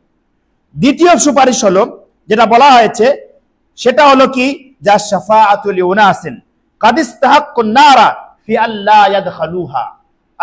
ইয়াদখুলুহা। দ্বিতীয় প্রকারের সুপারিশ হলো ওই সমস্ত মানুষের জন্য সুপারিশ যাদের জন্য জাহান্নাম নির্ধারণ হয়ে গেছে, কিন্তু জাহান্নাম এখনো যায়নি। জাহান্নাম কি হয়েছে, নির্ধারণ হয়ে গেছে, জাহান্নামে যায়নি, তাদের জন্য সুপারিশ করার অনুমতি দেওয়া হবে, তারা যেন আল্লাহ ইয়াদখুলুহা, তারা যেন কি করে, জাহান্নামে প্রবেশ না করে। এরা কারা কিয়ামতের দিবসে, এরা কারা হবে, যারা জাহান্নাম অবিধারিত, কিন্তু জাহান্নামে তারা যায়নি, কিন্তু জাহান্নামে থেকে যাদেরকে নিয়ে যাওয়া হবে না সুপারিশের মাধ্যমে, এরা কারা, হাদিসের মধ্যে পাওয়া যায়। নবী করিম সাল্লাল্লাহু আলাইহি ওয়াসাল্লাম থেকে বর্ণিত, তিনি বলেন, মা মিন মুসলিমিন ইয়ামুতু ফায়াকুমু আলা জানাজাতিহি 40 রাজুলান লা ইউশরিকুনা বিল্লাহি শাইয়া ইল্লা শাফাআহুমুল্লাহু ফীহি। আল্লাহ রাব্বুল আলামিন বলেছেন যে কোন মুসলিম যদি মৃত্যুবরণ করে আর সে মুসলিমের জানাজায় যদি 40 জন এমন মানুষ অংশগ্রহণ করে যে মানুষেরা কোনোদিন আল্লাহ রাব্বুল আলামিনের সঙ্গে শিরক করেনি। কোন মুসলিম যদি মৃত্যুবরণ করে আর সেই মুসলিমের মৃত্যুতে 40 জন মানুষ যদি এরকম অংশগ্রহণ করে তার জানাজাতে যদি 40 জন এমন মানুষ অংশগ্রহণ করে, লা ইউশরিকুনা বিল্লাহি শাইয়া, যারা কোনোদিন আল্লাহ রাব্বুল আলামিনের সঙ্গে কি করেনি, শিরক করেনি, তাদের ক্ষেত্রে বলা হচ্ছে যে আল্লাহ রাব্বুল আলামিন কিয়ামতের দিবসে যদি তাদের সুপারিশ করা হয়, তাদের সুপারিশ আল্লাহ রাব্বুল আলামিন কি করবেন, কবুল করবেন। তার মানে কি বোঝা গেল, যে ভালো মানুষ যদি মৃত্যুবরণ করে। আমি এখানে একটা বিষয়, কখন 40 জন মানুষ, আপনি মুশরিক মানুষ মুশরিক নয়, যারা শিরক করেন এরকম মানুষকে আপনার জানাজা আপনি পাবেন। কখন পাবেন? যখন আপনি কি করবেন, নিজে শিরক থেকে বেঁচে থাকবেন, আপনি যখন নিজে তাওহীদবাদী হবেন, আপনি যখন নিজে ইসলামকে সঠিকভাবে মানবেন, তখন দেখা যাবে কি যে আপনার জানাজায় 40 জনে করবে। নাহলে সাধারণত দেখা যাবে কি যে যারা ওই সমস্ত মানুষেরা যারা কোনোদিন ইসলামের ধারে পাশে যায়নি, যারা কোনোদিন তাওহীদ বুঝেনি, তাদের কি জানা যায় কি 40 জন এরকম মানুষকে অংশগ্রহণ করবে? সম্ভাবনা খুব কম। কিয়ামতের দিবসে আপনাকে যদি সুপারিশ পেতে হয়, তাহলে এরকম আপনার ওয়ারিস, আপনার পরবর্তী মানুষের, আপনার পরবর্তী প্রজন্ম, এরকম মানুষ আপনাকে রেখে যেতে হবে যারা আপনার জন্য কি করতে পারে, যারা এইভাবে জানাজায় অংশগ্রহণ করতে পারে। তাহলে দ্বিতীয় প্রকারে আমি আপনাদেরকে বলছিলাম যে যাদের জন্য জাহান্নাম তো লেখা হয়ে গেছে, কিন্তু তাদের সুপারিশের মাধ্যমে তাদেরকে কোথায় দেওয়া হবে না? জাহান্নামে তাদেরকে দেওয়া হবে না। তৃতীয় প্রকার হলো আশ-শাফাআতু লিউনাসিন মিন আহলিল জান্নাতি কাদ ইসতাহাক্কুল জান্নাতা আন ইয়াজদাদু রিফা ওয়া দারাজাতান ফিল জান্নাহ। তৃতীয় প্রকার হলো ওই সমস্ত আহলে ঈমান যারা কিয়ামতের দিবসে জান্নাতে যাবে, কিন্তু জান্নাতে তারা নিচু স্তরে থাকবে। আল্লাহ রাব্বুল আলামিন সুপারিশের মাধ্যমে তাদের স্থানটা উঁচু করবেন। ধরুন যে আপনি জান্নাতে যাবেন, কিয়ামতের দিবসে আপনার জান্নাত, আপনি গেছেন, কিন্তু আপনার জান্নাতে যাওয়ার পরে আপনার স্থানটা কি নিচু, কিন্তু আল্লাহ রাব্বুল আলামিন আপনাকে কিয়ামতের দিবসে জান্নাতের উঁচু স্থান দেবেন। জান্নাতে আল্লাহ রাব্বুল আলামিন আপনাকে উঁচু স্থানে আপনাকে দেবেন আপনার যখন সুপারিশ করা হবে, আপনি যখন সুপারিশ করবেন। কথা বুঝতে পেরেছেন? দলিল কি? দলিল হলো নবী করিম সাল্লাল্লাহু আলাইহি ওয়াসাল্লামের হাদিস, আল্লাহুম্মা গফির লি আবি সালমাতা। আল্লাহ রাব্বুল আলামিন যখন হযরত আবু সালমা রাদিয়াল্লাহু তাআলা আনহুর জন্য দোয়া করলেন, তখন আল্লাহ রাব্বুল আলামিন নবী বললেন, আল্লাহুম্মা গফির লি আবি সালমা, হে আল্লাহ তুমি আবু সালমাকে ক্ষমা করে দাও, ওয়ারফা দারাজাতাহু ফিল মাহদিয়িন, এবং জান্নাতীদের মধ্যে যারা হেদায়েত প্রাপ্ত তাদের মধ্যে তুমি তার জান্নাতে কি করো, স্থানটাকে উঁচু করো। লিমা রাআইতু মিন হিরসিকা আলাল হাদিসি, কেননা যে আমি দেখেছি আবু সালমার হাদিসের কালেক্ট করা, হাদিসকে জমা করা, এই বিষয়ে তার যেটা আগ্রহ সেটা আমি লক্ষ্য করেছি। তার এখানে আল্লাহ রাব্বুল আলামিন কিয়ামতের দিবসে নবী করিম সাল্লাল্লাহু আলাইহি সাল্লামের জন্য, নবী করিম সাল্লাল্লাহু আলাইহি সাল্লাম আবু সালমার জন্য করলেন, ঠিক এভাবে অন্যদের জন্য কিয়ামতের দিবসে যদি মুমিন হন, তাহলে কিয়ামতের দিবসে আপনার জন্য যদি দোয়া করা হয়, তাহলে আপনার সুপারিশ করা হয়, তাহলে আপনার কি করা হবে, আপনার দরজাটাকে উঁচু করা হবে। এবার প্রশ্ন হলো যে সুপারিশ কাদের জন্য করা হবে, এর জন্য কি কোনো শর্ত আছে? সুপারিশ যিনি করবেন এবং যার জন্য করা হবে, তাহলে তার জন্য কি কোনো শর্ত আছে কিয়ামতের দিবসে? এক্ষেত্রে আমরা যদি লক্ষ্য করি, তাহলে উলামা একরামরা এর 3টা শর্ত বর্ণনা করেছেন। কয়টা শর্ত বললাম? 3টা শর্ত উলামা একরামরা বর্ণনা করেছেন যে কারা সুপারিশ করতে পারবে এবং কারা সুপারিশের যোগ্য কিয়ামতের দিবসে হবে। উলামা একরামরা প্রথম বলেছেন যে যে রিজাল্লাহু আলাল মাশফু'i লাহু, সুপারিশ ওই ব্যক্তির জন্য করা যেতে পারে, করার অনুমতি দেওয়া হবে যার প্রতি আল্লাহ রাব্বুল আলামিন সন্তুষ্ট হবেন। যার প্রতি আল্লাহ রাব্বুল আলামিন কিয়ামতের দিবসে সন্তুষ্ট হবেন, তার জন্য আল্লাহ রাব্বুল আলামিন কিয়ামতের দিবসে সুপারিশ করার অনুমতি দিবেন। তার মানে কি, আল্লাহ রাব্বুল আলামিন কার জন্য সন্তুষ্ট হবেন, কার প্রতি সন্তুষ্ট হবেন? যারা কোনোদিন নামাজ পড়ে না, যারা কোনোদিন রোজা করে না, যারা কোনোদিন ইসলামের ধার ধারে না, তাদের প্রতি কি আল্লাহ রাব্বুল আলামিন সন্তুষ্ট হবেন? না, কখনো সন্তুষ্ট হবেন না। কখনো আল্লাহ রাব্বুল আলামিন তাদের প্রতি সন্তুষ্ট হবেন না। যারা আল্লাহ রাব্বুল আলামিনের সঙ্গে শিরক করে, তাদের প্রতি কি আল্লাহ রাব্বুল আলামিন সন্তুষ্ট হবেন? কখনো আল্লাহ রাব্বুল আলামিন সন্তুষ্ট হবেন না। সন্তুষ্ট আল্লাহ রাব্বুল আলামিনের পেতে গেলে আপনাকে লক্ষ্য রাখতে হবে শাফিঈ আন ইয়াশফা, আল্লাহ রাব্বুল আলামিন কিয়ামতের দিবসে সুপারিশ করার অনুমতি দিবেন। মানে যে সে সুপারিশ করার অনুমতি দিলে হবে না, আমরা যার কাছে গেলে হবে না। আল্লাহ রাব্বুল আলামিন কিয়ামতের দিবসে কি, আল্লাহ রাব্বুল আলামিন কিয়ামতের দিবসে বলেন, আল্লাহ রাব্বুল আলামিন সূরা বাকারা 255 নম্বর আয়াতে বলেন, মান যাল্লাযী সুপারিশ করার অনুমতি, সুপারিশ তারাই করতে পারবে যারা আল্লাহ রাব্বুল আলামিন যাদেরকে কি করবেন, অনুমতি দেবেন। তার মানে কি, যে কিয়ামতের দিবসে আল্লাহ রাব্বুল আলামিন সুপারিশ করার অনুমতি দেবেন। এবার আপনি ভাবুন, আপনি যদি কোনো পীরের মাজারে গিয়ে মাথা নত করেন, আপনি যদি কারো কাছে গিয়ে, কোন পীরের কাছে গিয়ে আপনি তাকে আপনাকে দেখতে হবে, বা আপনি মনে করে নিয়েছেন যে আল্লাহ রাব্বুল আলামিন কি তাকে কিয়ামতের দিবসে অনুমতি দেবেন, উলামা একরাম ব্যাখ্যা করতে বলেন, এর ব্যাখ্যা করতে গিয়ে বলেন কিয়ামতের দিবসে আল্লাহ রাব্বুল আলামিন একে শুহাদা এবং সালেহিন মালায়েকাদের কিয়ামতের দিবসে আল্লাহ রাব্বুল আলামিন অনুমতি দেবেন। নচেত অন্য কোনো মানুষ যারা পীর পূজারী, যারা কোনদিন আল্লাহ রাব্বুল আলামিনের সঙ্গে অন্য কাউকে আল্লাহ রাব্বুল আলামিনের সঙ্গে অন্য কাউকে শিরিক করেছে, তাদেরকে আল্লাহ রাব্বুল আলামিন কিয়ামতের দিবসে কোনোদিন অনুমতি দেবেন না। তৃতীয় প্রকার হলো রিজাল্লাহু আনিশ শাফি, যে সুপারিশ করবে তার প্রতি আল্লাহ রাব্বুল আলামিনের সন্তুষ্ট হতে হয়। আল্লাহ রাব্বুল আলামিনের হলো তিনটা প্রকার। প্রথম প্রকার হলো আল্লাহ আলামিন সন্তুষ্ট হন। দ্বিতীয় প্রকার হলো আল্লাহ রাব্বুল আলামিনের অনুমতি নিতে হবে। আর থাকে যে আমরা সুপারিশ করছি, আমরা মূলত আল্লাহ রাব্বুল আলামিনকে মানছি, কিন্তু এদের উদ্দেশ্যে আমরা এদের সামনে মাথা নত করছি। তার কারণটা হলো এরা যেন আমাদেরকে কিয়ামতের দিবসে সুপারিশ করতে পারে। তাহলে যার তার কাছে আপনি সুপারিশ চাইলে সুপারিশ করা আপনার হবে না। আপনাকে দেখতে হবে যে আপনি কার কাছে গিয়ে সুপারিশ চাচ্ছেন। আপনি সে সালেহ কি সালেহ নয়, সে আপনাকে লক্ষ্য রাখতে হবে। সালেহ আমি আপনাদেরকে সামনে বললাম। অতএব আপনাদের লক্ষ্য রাখতে হবে সুপারিশকারী কিয়ামতের দিবসে মালায়েকা, শুহাদা এবং সালেহিনরাই হবেন, নচেত আল্লাহ রাব্বুল আলামিন কিয়ামতের দিবসে সুপারিশ করার অনুমতি দেবেন। এটা হলো কি শাফায়ে আম্মা, যেটা আমি প্রথম প্রকার হলো নবী করিম সাল্লাল্লাহু আলাইহি ওয়াসাল্লাম কার কার জন্য সুপারিশ করবেন। দ্বিতীয় প্রকার হলো যেখানে নবী করিম সাল্লাল্লাহু আলাইহি ওয়াসাল্লামের সঙ্গে মালায়েকারা এবং শুহাদারা এবং সালেহিনরা সুপারিশ করবেন, তারা কারা কারা। এবং তারপরে আপনাদেরকে বোঝালাম যে যারা সুপারিশের হকদার এবং যারা সুপারিশ করবে তারা কেমন হতে হবে, সেটা আমি আপনাদের সামনে তুলে ধরলাম। এবার আসি যে পৃথিবীতে সুপারিশ আমরা কার কাছে কাছে করতে পারবো। এক্ষেত্রে উলামা একরামরা দুটো সুপারিশ বলেছে। একটা হলো কি, জান তাকুনা ফি শাইইন মুবাহিন, হালাল কামে আমাদেরকে সুপারিশ কারো কাছে চাইতে হবে। হারাম কামে আপনি যদি কারো কাছে সুপারিশ চান তাহলে সেই সুপারিশ আল্লাহর কাছে গ্রহণযোগ্য নয়। কথা বুঝতে পেরেছেন? হালাল কাজে আপনাকে কারো কাছে সুপারিশ চাইতে হবে। কথা বুঝতে পেরেছেন? তাহলে আল্লাহ রাব্বুল আলামিন আপনারই সুপারিশ গ্রহণ করবেন। যদি আপনি হালাল কাজে নয় হারাম কাজে চান তাহলে কোনোদিন করা হবে। এবার পৃথিবীতে আপনি যাবতীয় করেন, আপনি কারো কাছে কোনো কিছু চাইছেন, ঘুষ দেওয়ার জন্য আপনি কারো কাছে সুপারিশ করেন, তাহলে সেই সুপারিশ চলবে। কথা বুঝতে পেরেছেন? আপনাকে সুপারিশ হালাল কাজে করতে হবে, মুবাহ কাজে করতে হবে, তাহলে সেই সুপারিশটা আল্লাহর কাছে গ্রহণযোগ্য হবে। সেই সুপারিশে আপনি যদি অন্যের হক নষ্ট করেন, আপনার ভাইয়ের জমি, প্রতিবেশীর প্রতি অত্যাচার করেন, আর আপনি যদি অন্যের কাছে গিয়ে সুপারিশ করেন তাহলে সেই সুপারিশ আপনার পৃথিবীতে মুসবেতা নয়। কথা বুঝতে পারলেন? হালাল কাজে আপনাকে কি করতে হবে? পৃথিবীর কাছে সুপারিশ করতে হবে, তাহলে এই সুপারিশ আপনার গ্রহণ হবে, না হলে সুপারিশ সেটা কিন্তু আল্লাহর কাছে গ্রহণ হবে না।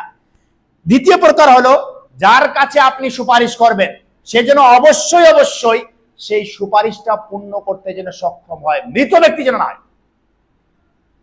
কথা বুঝতে পেরেছেন? যার কাছে আপনি সুপারিশ করবেন সে কেমন হতে হবে? জীবিত হতে হবে, এবং সে যেন সুপারিশটা পূর্ণ করতে কি হয়? সক্ষম হয়। যদি সে সুপারিশ পূর্ণ করতে সক্ষম না হয়, মৃত ব্যক্তির কাছে আপনি কোনদিন কি করতে পারবেন না? সুপারিশ করতে পারবেন না।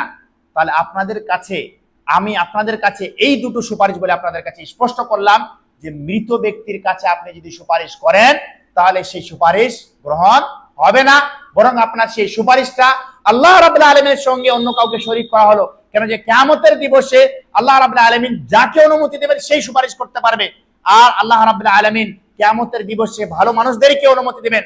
তার মানে কি, আপনি যার তার কাছে গিয়ে অনুমতি চাইলে, সুপারিশ চাইলে সেদিন সে সুপারিশ আপনার গ্রহণযোগ্য হবে না। আমি আপনাদের কাছে এই কথাগুলো কেন বললাম, তার কারণ হলো যে আজকে আমাদের সমাজে অনেক মানুষ তারা এই সুপারিশ করা নিয়ে বিভ্রান্ত। তারা মনে করে, যেটা আমি আপনাদের সামনে প্রথমেই বললাম, যে অনেক মানুষ তারা এই জন্য শুধুমাত্র গিয়ে তারা কবর পূজা করছে যে আমরা কিয়ামতের দিবসে কি পাবো? সুপারিশ পাবো। তাহলে বোঝা গেল কি, যে যার তার কাছে ওই কিয়ামতের দিবসে আমরা যদি সুপারিশের আশা করে যাই তার কি হবে? সুপারিশ হবে। আল্লাহ রাব্বুল আলামিন কখনো তাদের সুপারিশ করবেন না। আল্লাহ রাব্বুল আলামিনের সুপারিশ পেতে গেলে যে শর্তগুলো আপনাদের সামনে বললাম সেই শর্তগুলো অবশ্যই অবশ্যই আপনাদেরকে লক্ষ্য রাখতে হবে। আমি আশা করি আপনারা সেই শর্ত অনুযায়ী নিশ্চয়ই আপনারা চাইবেন নবী করিম সাল্লাল্লাহু আলাইহি ওয়াসাল্লাম কিয়ামতের দিবসে আপনাদের জন্য সুপারিশ করুন।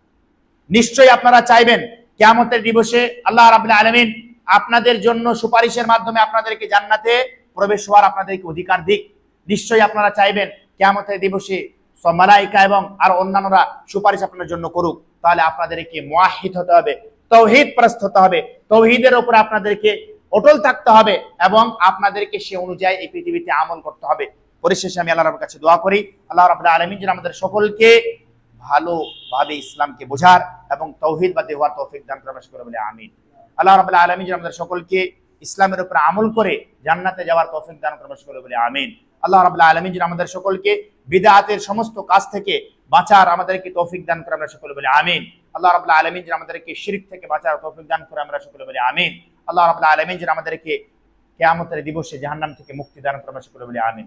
এ পর্যায়ে আপনাদের সামনে বক্তব্য রাখার জন্য আসছেন আমাদের মাদ্রাসার অন্যতম শিক্ষক এবং যোগ্যতম শিক্ষক ফজিলাতুল শেখ তৌহিদ আলম মাদানী।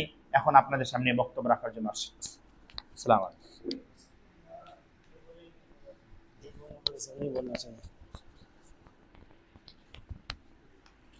السلام عليكم ورحمة الله وبركاته. بسم الله الرحمن الرحيم. الحمد لله رب العالمين الرحمن الرحيم مالك يوم الدين والصلاة والسلام على رسوله الكريم. أما بعد، أعوذ بالله من الشيطان الرجيم. فإن لم يستجيبوا لك فاعلم أنما يتبعون أهواءهم ومن أضل ممن اتبع هواه بغير هدى من الله إن الله لا يهدي القوم الظالمين. وقال نبينا صلى الله عليه وسلم إن العبد لا يتكلم بكلمة من رضوان الله لا يلقي لها بالا يرفع الله بها الدرجات، وإن العبد لا يتكلم بكلمة من سخط الله لا يلقي لها بالا يهوي بها في جهنم. সম্মানিত উপস্থিতি, আরবি ভাষায় হামদ ও সালাতের পরে কয়েকটি কথা বলবো বলে একটি আয়াত পড়েছি এবং আপনাদের সম্মুখে নবী সাল্লাল্লাহু আলাইহি ওয়াসাল্লামের একটি হাদিস পাঠ করেছি। এই জায়গাতে একটা কাটাকাটিভাবে কথা বলে দিই। আরবি ভাষায় হামদ মানে আল্লাহ রাব্বুল আলামিনের গুণকীর্তন করার পরে বা নবী সাল্লাল্লাহু আলাইহি ওয়াসাল্লামের প্রতি দুরূদ সালাম পাঠানোর পরে কোনো ভাষায় অন্য মনে করেন আমি বাংলাতে তারপরে করি বা বাংলাতে বক্তব্য রাখি বা উর্দুতে, এটা জরুরি নয়। অর্থাৎ এই জায়গাতে আমি এই কথা বলতে চাই, কোনো বক্তা কেউ আলিম যদি আরবিতে হামদ সালাত করে থাকেন, তারপরে যদি যে ভাষায় বক্তব্য দিবেন সেই ভাষায়, প্রথমে একটা কথা বললাম। দ্বিতীয় কথা, এরকম প্রোগ্রামে আসতে গেলে কি লাভ? মসজিদ যাওয়া উদ্দেশ্য শুধুই একটা, যে মসজিদে যেয়ে আমি জ্ঞান অর্জন করব, ভালো কথা শিখব। বা কেউ আসেন, আমরা এসেছি, অনেকজন এসেছেন, কে সেই জায়গাতে যে মসজিদ জ্ঞান শিখাবো, শিখতে যে আসে বা শিখাইতে যে আসেন, এই নিয়ত নিয়ে যদি কেউ আসে মসজিদে, অন্য আরো কোনো নিয়ত না হয়, আল্লাহ নবী সাল্লাল্লাহু আলাইহি ওয়াসাল্লাম বলছেন যে এই ব্যক্তিকে আল্লাহ রাব্বুল আলামিন পূর্ণ হজের সমান নেকি লিখে দেন। তো এইরকম মাহফিলে, এইরকম প্রোগ্রামে আসা কি লাভ হবে বুঝতে পারলেন এই হাদিসের দ্বারা। এই জায়গাতে দোয়া করবেন, এর পরবর্তীতে যে প্রোগ্রাম হবে সেই জায়গাতে আপনি বাড়ি থেকে এই নিয়তটা নিয়ে আসবেন যে মসজিদে যাই, জ্ঞান অর্জন করব। আর এই নিয়তের কারণে আল্লাহ রাব্বুল আলামিন তুমি যে মর্যাদা রেখেছো সেই মর্যাদা যেন আমরাকে মুস্তাহিক, দাবেদার যেন বানাও, আমরা জেনে সেই জিনিসটা যেন পাই, এর উপযুক্ত আমরাকে বানাবে। এই জিনিসটা নিয়ে হাজির হবেন। আল্লাহ রাব্বুল আলামিনের কাছে এই জায়গাতে দোয়া করি, আমরা যে আজকের এই ছোট্ট প্রোগ্রাম বলি না আমি, মানুষ কম বেশি হওয়াতে প্রোগ্রাম ছোট বড় হয়, মানুষ কম বেশি হওয়াতে প্রোগ্রাম ছোট বেশি হওয়া হয় না। যে জায়গাতে নবী সাল্লাল্লাহু আলাইহি ওয়াসাল্লাম প্রথম মক্কাতে এসেছিলেন, কয়জন ইসলাম কবুল করেছিলেন? প্রথম কয়জন ছিলেন? আবু বকর, 2, 4, 5, 4 সাহাবী, তারপরে বেশি হয়েছে। কিন্তু ছোট্ট বলা যাবে না। যে জায়গাতে মানুষ ভালো শুনবে, যে জায়গাতে উদ্দেশ্য ভালো হবে, যে জায়গাতে আল্লাহ রাব্বুল আলামিনের বাণী শুনবো বলে মানুষ উপস্থিত হবে, সেই মাহফিল ছোট হয় না। বড় মাহফিলে এসেছেন বাজার দেখবো বলে, মেলা ঠেলা দেখবো বলে, অন্য আরো জিনিস নিয়ে এসেছি, সেই প্রোগ্রামে আল্লাহ রাব্বুল আলামিনের কাছে কোনো মাহাত্ম্য বা কোনো প্রয়োজন নেই। সেই জায়গাতে অনেক জিনিস হারাম হয়। সেই কারণে এইগুলো প্রোগ্রামকে ছোট বুঝবেন না। এই প্রোগ্রামে যে আল্লাহ রাব্বুল আলামিনের তৌফিকে আমরা হাজির হয়েছি, যেন আল্লাহ রাব্বুল আলামিন আমাদেরকে সবারই ভালো নেক খাতাতে যেন হজের পূর্ণ সওয়াব যেন আমরাকে লিখে দেন। আমি আপনারাকে কয়েকটি কথা বলবো। আপনারাকে যখন আমি বলি যে দ্বীনি মাহফিলে আসেন, দ্বীনি মাহফিলে কে আসেন? যে ভাগ্যবান, যে আল্লাহ রাব্বুল আলামিনের কাছে প্রিয়। সবজন দ্বীনি মাহফিল বা দ্বীনি প্রোগ্রামে উপস্থিতি হাজিরি দিতে পারেন না। যাকে আল্লাহ রাব্বুল আলামিন তৌফিক দেন, যাকে আল্লাহ ভালোবাসেন, সেই লোক মসজিদে বা এরকম প্রোগ্রামে আসতে পারেন। সেই জায়গাতে যারা ভালো লোক ওনারকে মধ্যে যদি আমরা সমাজের মধ্যে কোনো ছোট ছোট জিনিস বুঝে থাকি, কিন্তু কোরআনের মাধ্যমে বা শরীয়ত অনুযায়ী যদি আমরা দেখতে পাই যে না এই জিনিসগুলো ছোট না, অনেক বড় জিনিস, এই জিনিসগুলো কাবিরা গুনার মধ্যে, এই জিনিসগুলো দিয়ে মানুষের আমল নষ্ট হয়ে যায়। যে নমাজি, যে সালাত পড়েন, যে ভালো কাজ করেন, ভালো কাজের আদেশ দেন, ইনার মধ্যে যদি এইভাবে ত্রুটি থাকে, এই ত্রুটিগুলো নিজের মধ্যে থেকে বের করে ফেলতে হবে, যেন আমার যে ভালো নেক আমলগুলো আছে সে আমলগুলোর যেন আমরা আল্লাহ রাব্বুল আলামিনের কাছে ভালো উত্তম বদলা পাই। ওর মধ্যে থেকে একটি সব থেকে খতরনাক জিনিস, সব থেকে ভয়াবহ জিনিস হচ্ছে শরীয়ত থাকা সত্ত্বেও, আলিমের উপস্থিতি থাকা সত্ত্বেও অন্যজনের কথা বলা। সমাজে দেখছেন তো, আলিম আছেন, আলিম কথা বলে, যদি সেই জায়গাতে দিন কোনো মাসালা আছে, দিনই মাসালা আছে, সেই জায়গাতে কথা কাকে বলতে হবে? কাকে বলতে হবে বলেন?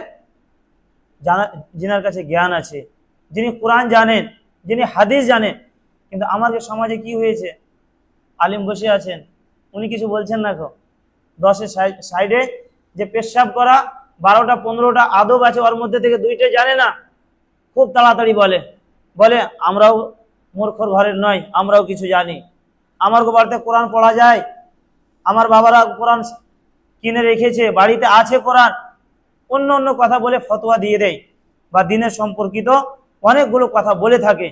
এইগুলো কথা বলা কেমন? এগুলো কথা কে বলে? যিনারা মসজিদে আসে। এটা দুর্ভাগ্য যে যিনারা মসজিদে কথা শোনানো যায়।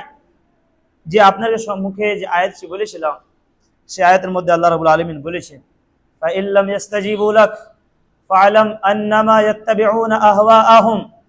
আল্লাহ নবী মুহাম্মদ সাল্লাল্লাহু আলাইহি সাল্লামকে বলছেন, আল্লাহ রাব্বুল আলামিন, নবী যদি তোমার কথাকে না মেনে নেয়, মানুষ যদি তোমার কথাকে না বিশ্বাস করে, তুমি জেনে নাও যে তোমার কথা মানে না, ইনারা নিজের মনের কথা শুনে নিজে যা চায় তা করতে চায়, তাই করে।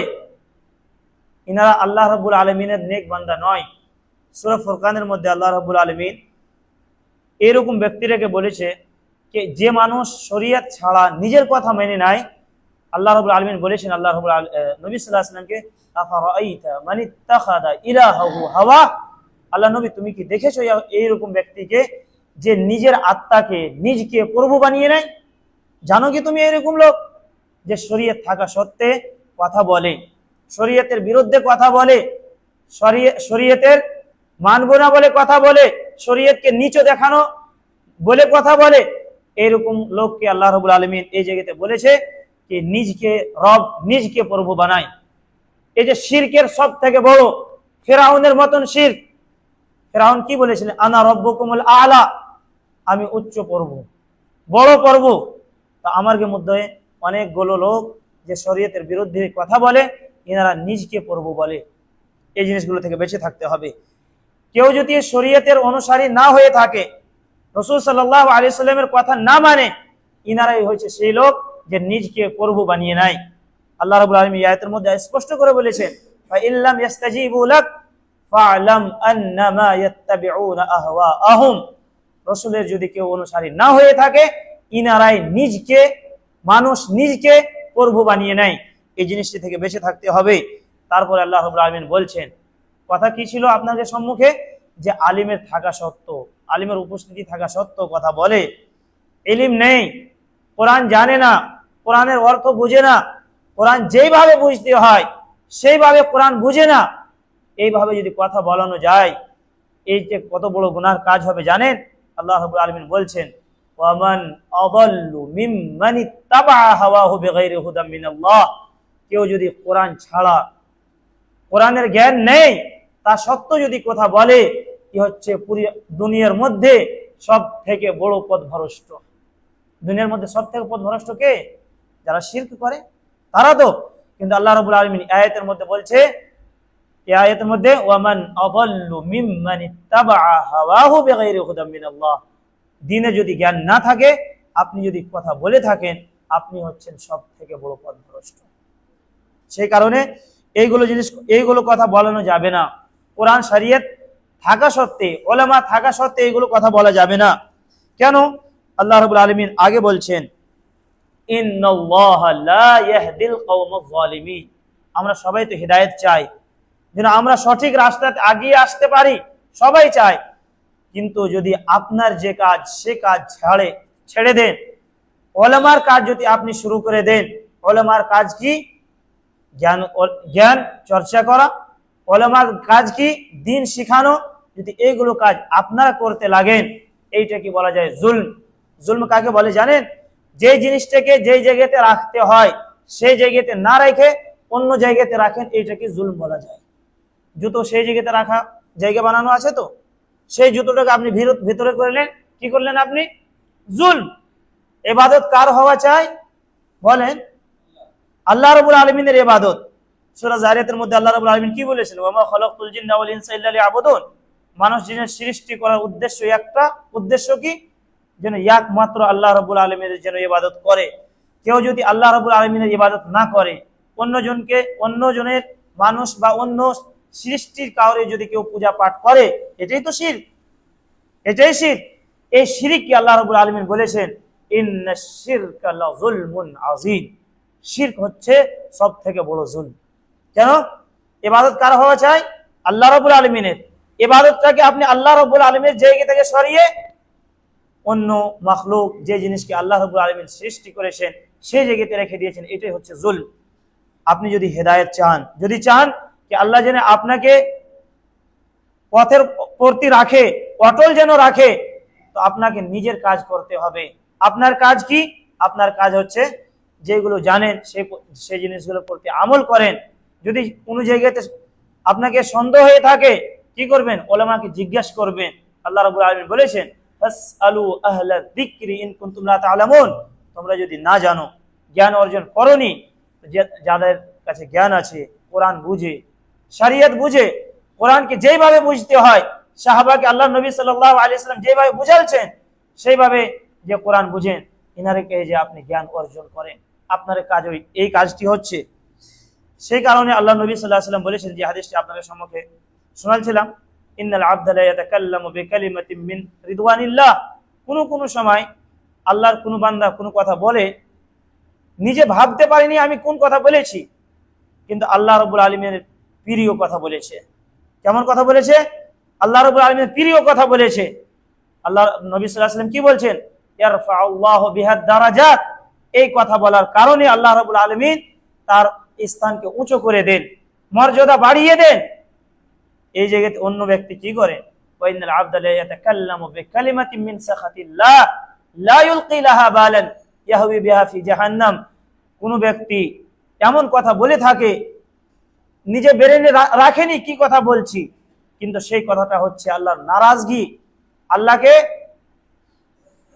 আল্লাহকে নারাজ করার কথা, আল্লাহ সেই জায়গাতে রাগান্বিত হন, সেই কথা বলে থাকে, কিন্তু মানুষ ভাবে চিন্তে কথা বলেনি।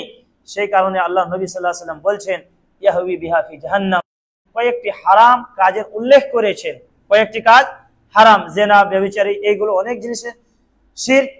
সেই জায়গাতে একটি কথা বলেছেন, ওয়া আন তাকুলু আলাল্লাহ, নাই সেই জিনিসটা যদি ইবনে কাইয়িম রাহিমাহুল্লাহ বলছেন, হারাম যেগুলো জিনিস আছে সেই জিনিসকে যদি রাখানো হয়, সেই জিনিসের মধ্যে সব থেকে বড় হারাম এই জিনিসটা, যে মানুষের কাছে জ্ঞান না থাকবে, কিন্তু নিজের মুখটাকে বন্ধ রাখবে না, কথা বলবে, জ্ঞান নেই, কিন্তু ফতোয়া দিবে, এটা হচ্ছে হারামের মধ্য থেকে সব থেকে বড় হারাম কাজ। ইবনে কাইয়িম রাহিমাহুল্লাহ এক জায়গাতে বলছেন, প্রত্যেক শিরিকের জল, প্রত্যেক শিরিক যে জায়গা থেকে হইতে পারে, এই আয়াতের অর্থ না বলবেন কে বলবে?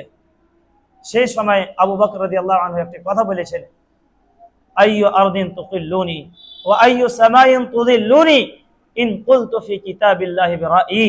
যদি আমি কোরআন সম্পর্কিত নিজের ভাবনা চিন্তা নিয়ে কোনো কথা বলে থাকি, কিন্তু আমার কাছে শরীয়তের জ্ঞান নেই, আয়াতের আমি যদি কোনো তাফসীর করে থাকি, নবী সাল্লাল্লাহু আলাইহি সাল্লামের মুখ দিয়ে আমি সেই তাফসীর শুনিনি, যদি আমি এইরকম কাজ করে থাকি, কোন আসমান আমাকে জায়গা দিবে, কোন জমি আমাকে জায়গা দিবে? আবু বকর রাদিয়াল্লাহু আনহু যদি এত ভয় খান, আপনার কাছে কত জ্ঞান আছে? আপনি কত আরবি বুঝেন? আপনার কাছে কয়টি বই আছে? কয়টি বই পড়ে রেখেছেন? কতদিন ওলামার সঙ্গে আছেন আপনি? আবু বকর রাদিয়াল্লাহু আনহু নবী সাল্লাল্লাহু আলাইহি ওয়াসাল্লাম দিয়ে কোনো আয়াতের ব্যাখ্যা না শুনে থাকি, আর আমি যদি ব্যাখ্যা করে দিই, তো আমাকে কোনো আসমানের নিচে থাকা জায়গা পাওয়া যাবে না, কোনো জমি আমাকে জায়গা দিবে না। সেই জায়গাতে ইমাম মালিক রাহিমাহুল্লাহ তিনাকে এক জায়গাতে, এক মাহফিলে, একটি প্রোগ্রামে ওনাকে 40টি প্রশ্ন করা গিয়েছিল। কয়টি কোশ্চেন বলছি? 40টি প্রশ্ন করা গিয়েছিল। 40টির মধ্যে থেকে 36টির জায়গাতে 36টি প্রশ্নের সময় বলেছেন আল্লাহু আলাম, আমি জানি না, আল্লাহ রাব্বুল আলামিন জানেন। মৃত্যুর সময় কান্না করছেন। ওনার ছাত্রগুলো আগে এসেছেন, ইমাম মালিক আপনার তো অনেক কাজ, আপনি তো ভালো কাজ করেছেন, পুরো জীবন তো দিনের লেগে আপনি পুরো জীবন লাগিয়ে দিয়েছেন দিনের কাজের জন্য, আজকে আপনি এত কান্না কেন করছেন? ইমাম মালিক সেই জায়গাতে বলেছিলেন, এক জায়গাতে আমাকে 40টা প্রশ্ন করা গিয়েছিল, 40টির মধ্যে থেকে আমি 36টি প্রশ্ন সহি এবং সঠিক উত্তর দিয়েছিলাম। 4টির ব্যাপারে আমি জানি না সঠিক হবে কি সঠিক হবে না। আল্লাহ রাব্বুল আলামিন যদি আমাকে জিজ্ঞেস করে নাই, তুমি জানছিলে না তো কেন বলেছিলে, আমি সেই জায়গাতে তো জায়গা পাবো না, সেই জায়গাতে আমি পাস কেমন করে হব? এইগুলো জিনিস কি আমার সালাফের আমার সামনে এইগুলো জিনিস রাখার জায়গা জিনিস নয়? আমরা কি এইগুলো দেখে কোনো শিখ নিতে হবে না? আমরা প্রত্যেক জায়গাতে ফতোয়া দিতে হবে? আমরা কয়টা কি জানি? যদি ইমাম মালিক জানেন, নিজের যুগে পুরো দুনিয়ার সব থেকে বড় আলেম। ইমাম মালিকের সম্পর্কিত বলা যেত ওনার যুগে যে ইমাম মালিক রাহিমাহুল্লাহ যদি কোনো হাদিসের সম্পর্কিত যদি বলে দেন, শুধু আমি বলতে পারি না এটি হাদিস কি হাদিস নয়, তো সেইটি হাদিস হবে না। হাদিসের এত জ্ঞান ছিল ওনাকে।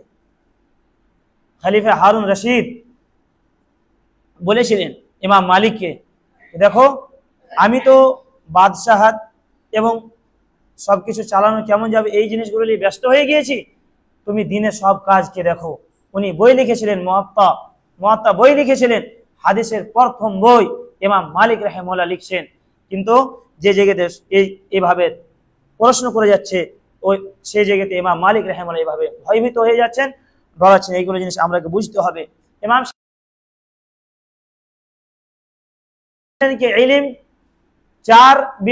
ইলমকে চার ভাগে বিভাজিত করা যেতে পারে। ইলমকে 4টি স্তরে রাখা যেতে পারে। জেহালাত বলেন, যত শেষ হবে ইলমের কথা বলবে। अब দ্বিতীয় পার্টে চলে এসেছে। দ্বিতীয় পার্ট পড়ছে, কি বলছে? অনেকগুলো জিনিস এখন তৃতীয় স্তরে যখন যায়, অর্জন করেছি, অল্প অর্জন করেছি, যে আমি অর্জন করেছি সে অল্প, আকারটা হচ্ছে খুব বড়, বেশিরভাগ জ্ঞান আমার কাছে নেই। সেই লোককে যদি আল্লাহ রাব্বুল আলামিন তৌফিক দেয়, যদি চতুর্থ স্তরে যেতে পারে, ইলমের যে 4টি ভাগ আছে, 1, 2, 3 করে 4 পার্টে যদি যেতে পারে, সবটা জ্ঞান যদি আসে, ভালো জ্ঞান যদি আসে, ভালো আলিম যদি হয়ে যায়, সেই জায়গায় যে বলে আনা আজহালুন নাস, কি বলে?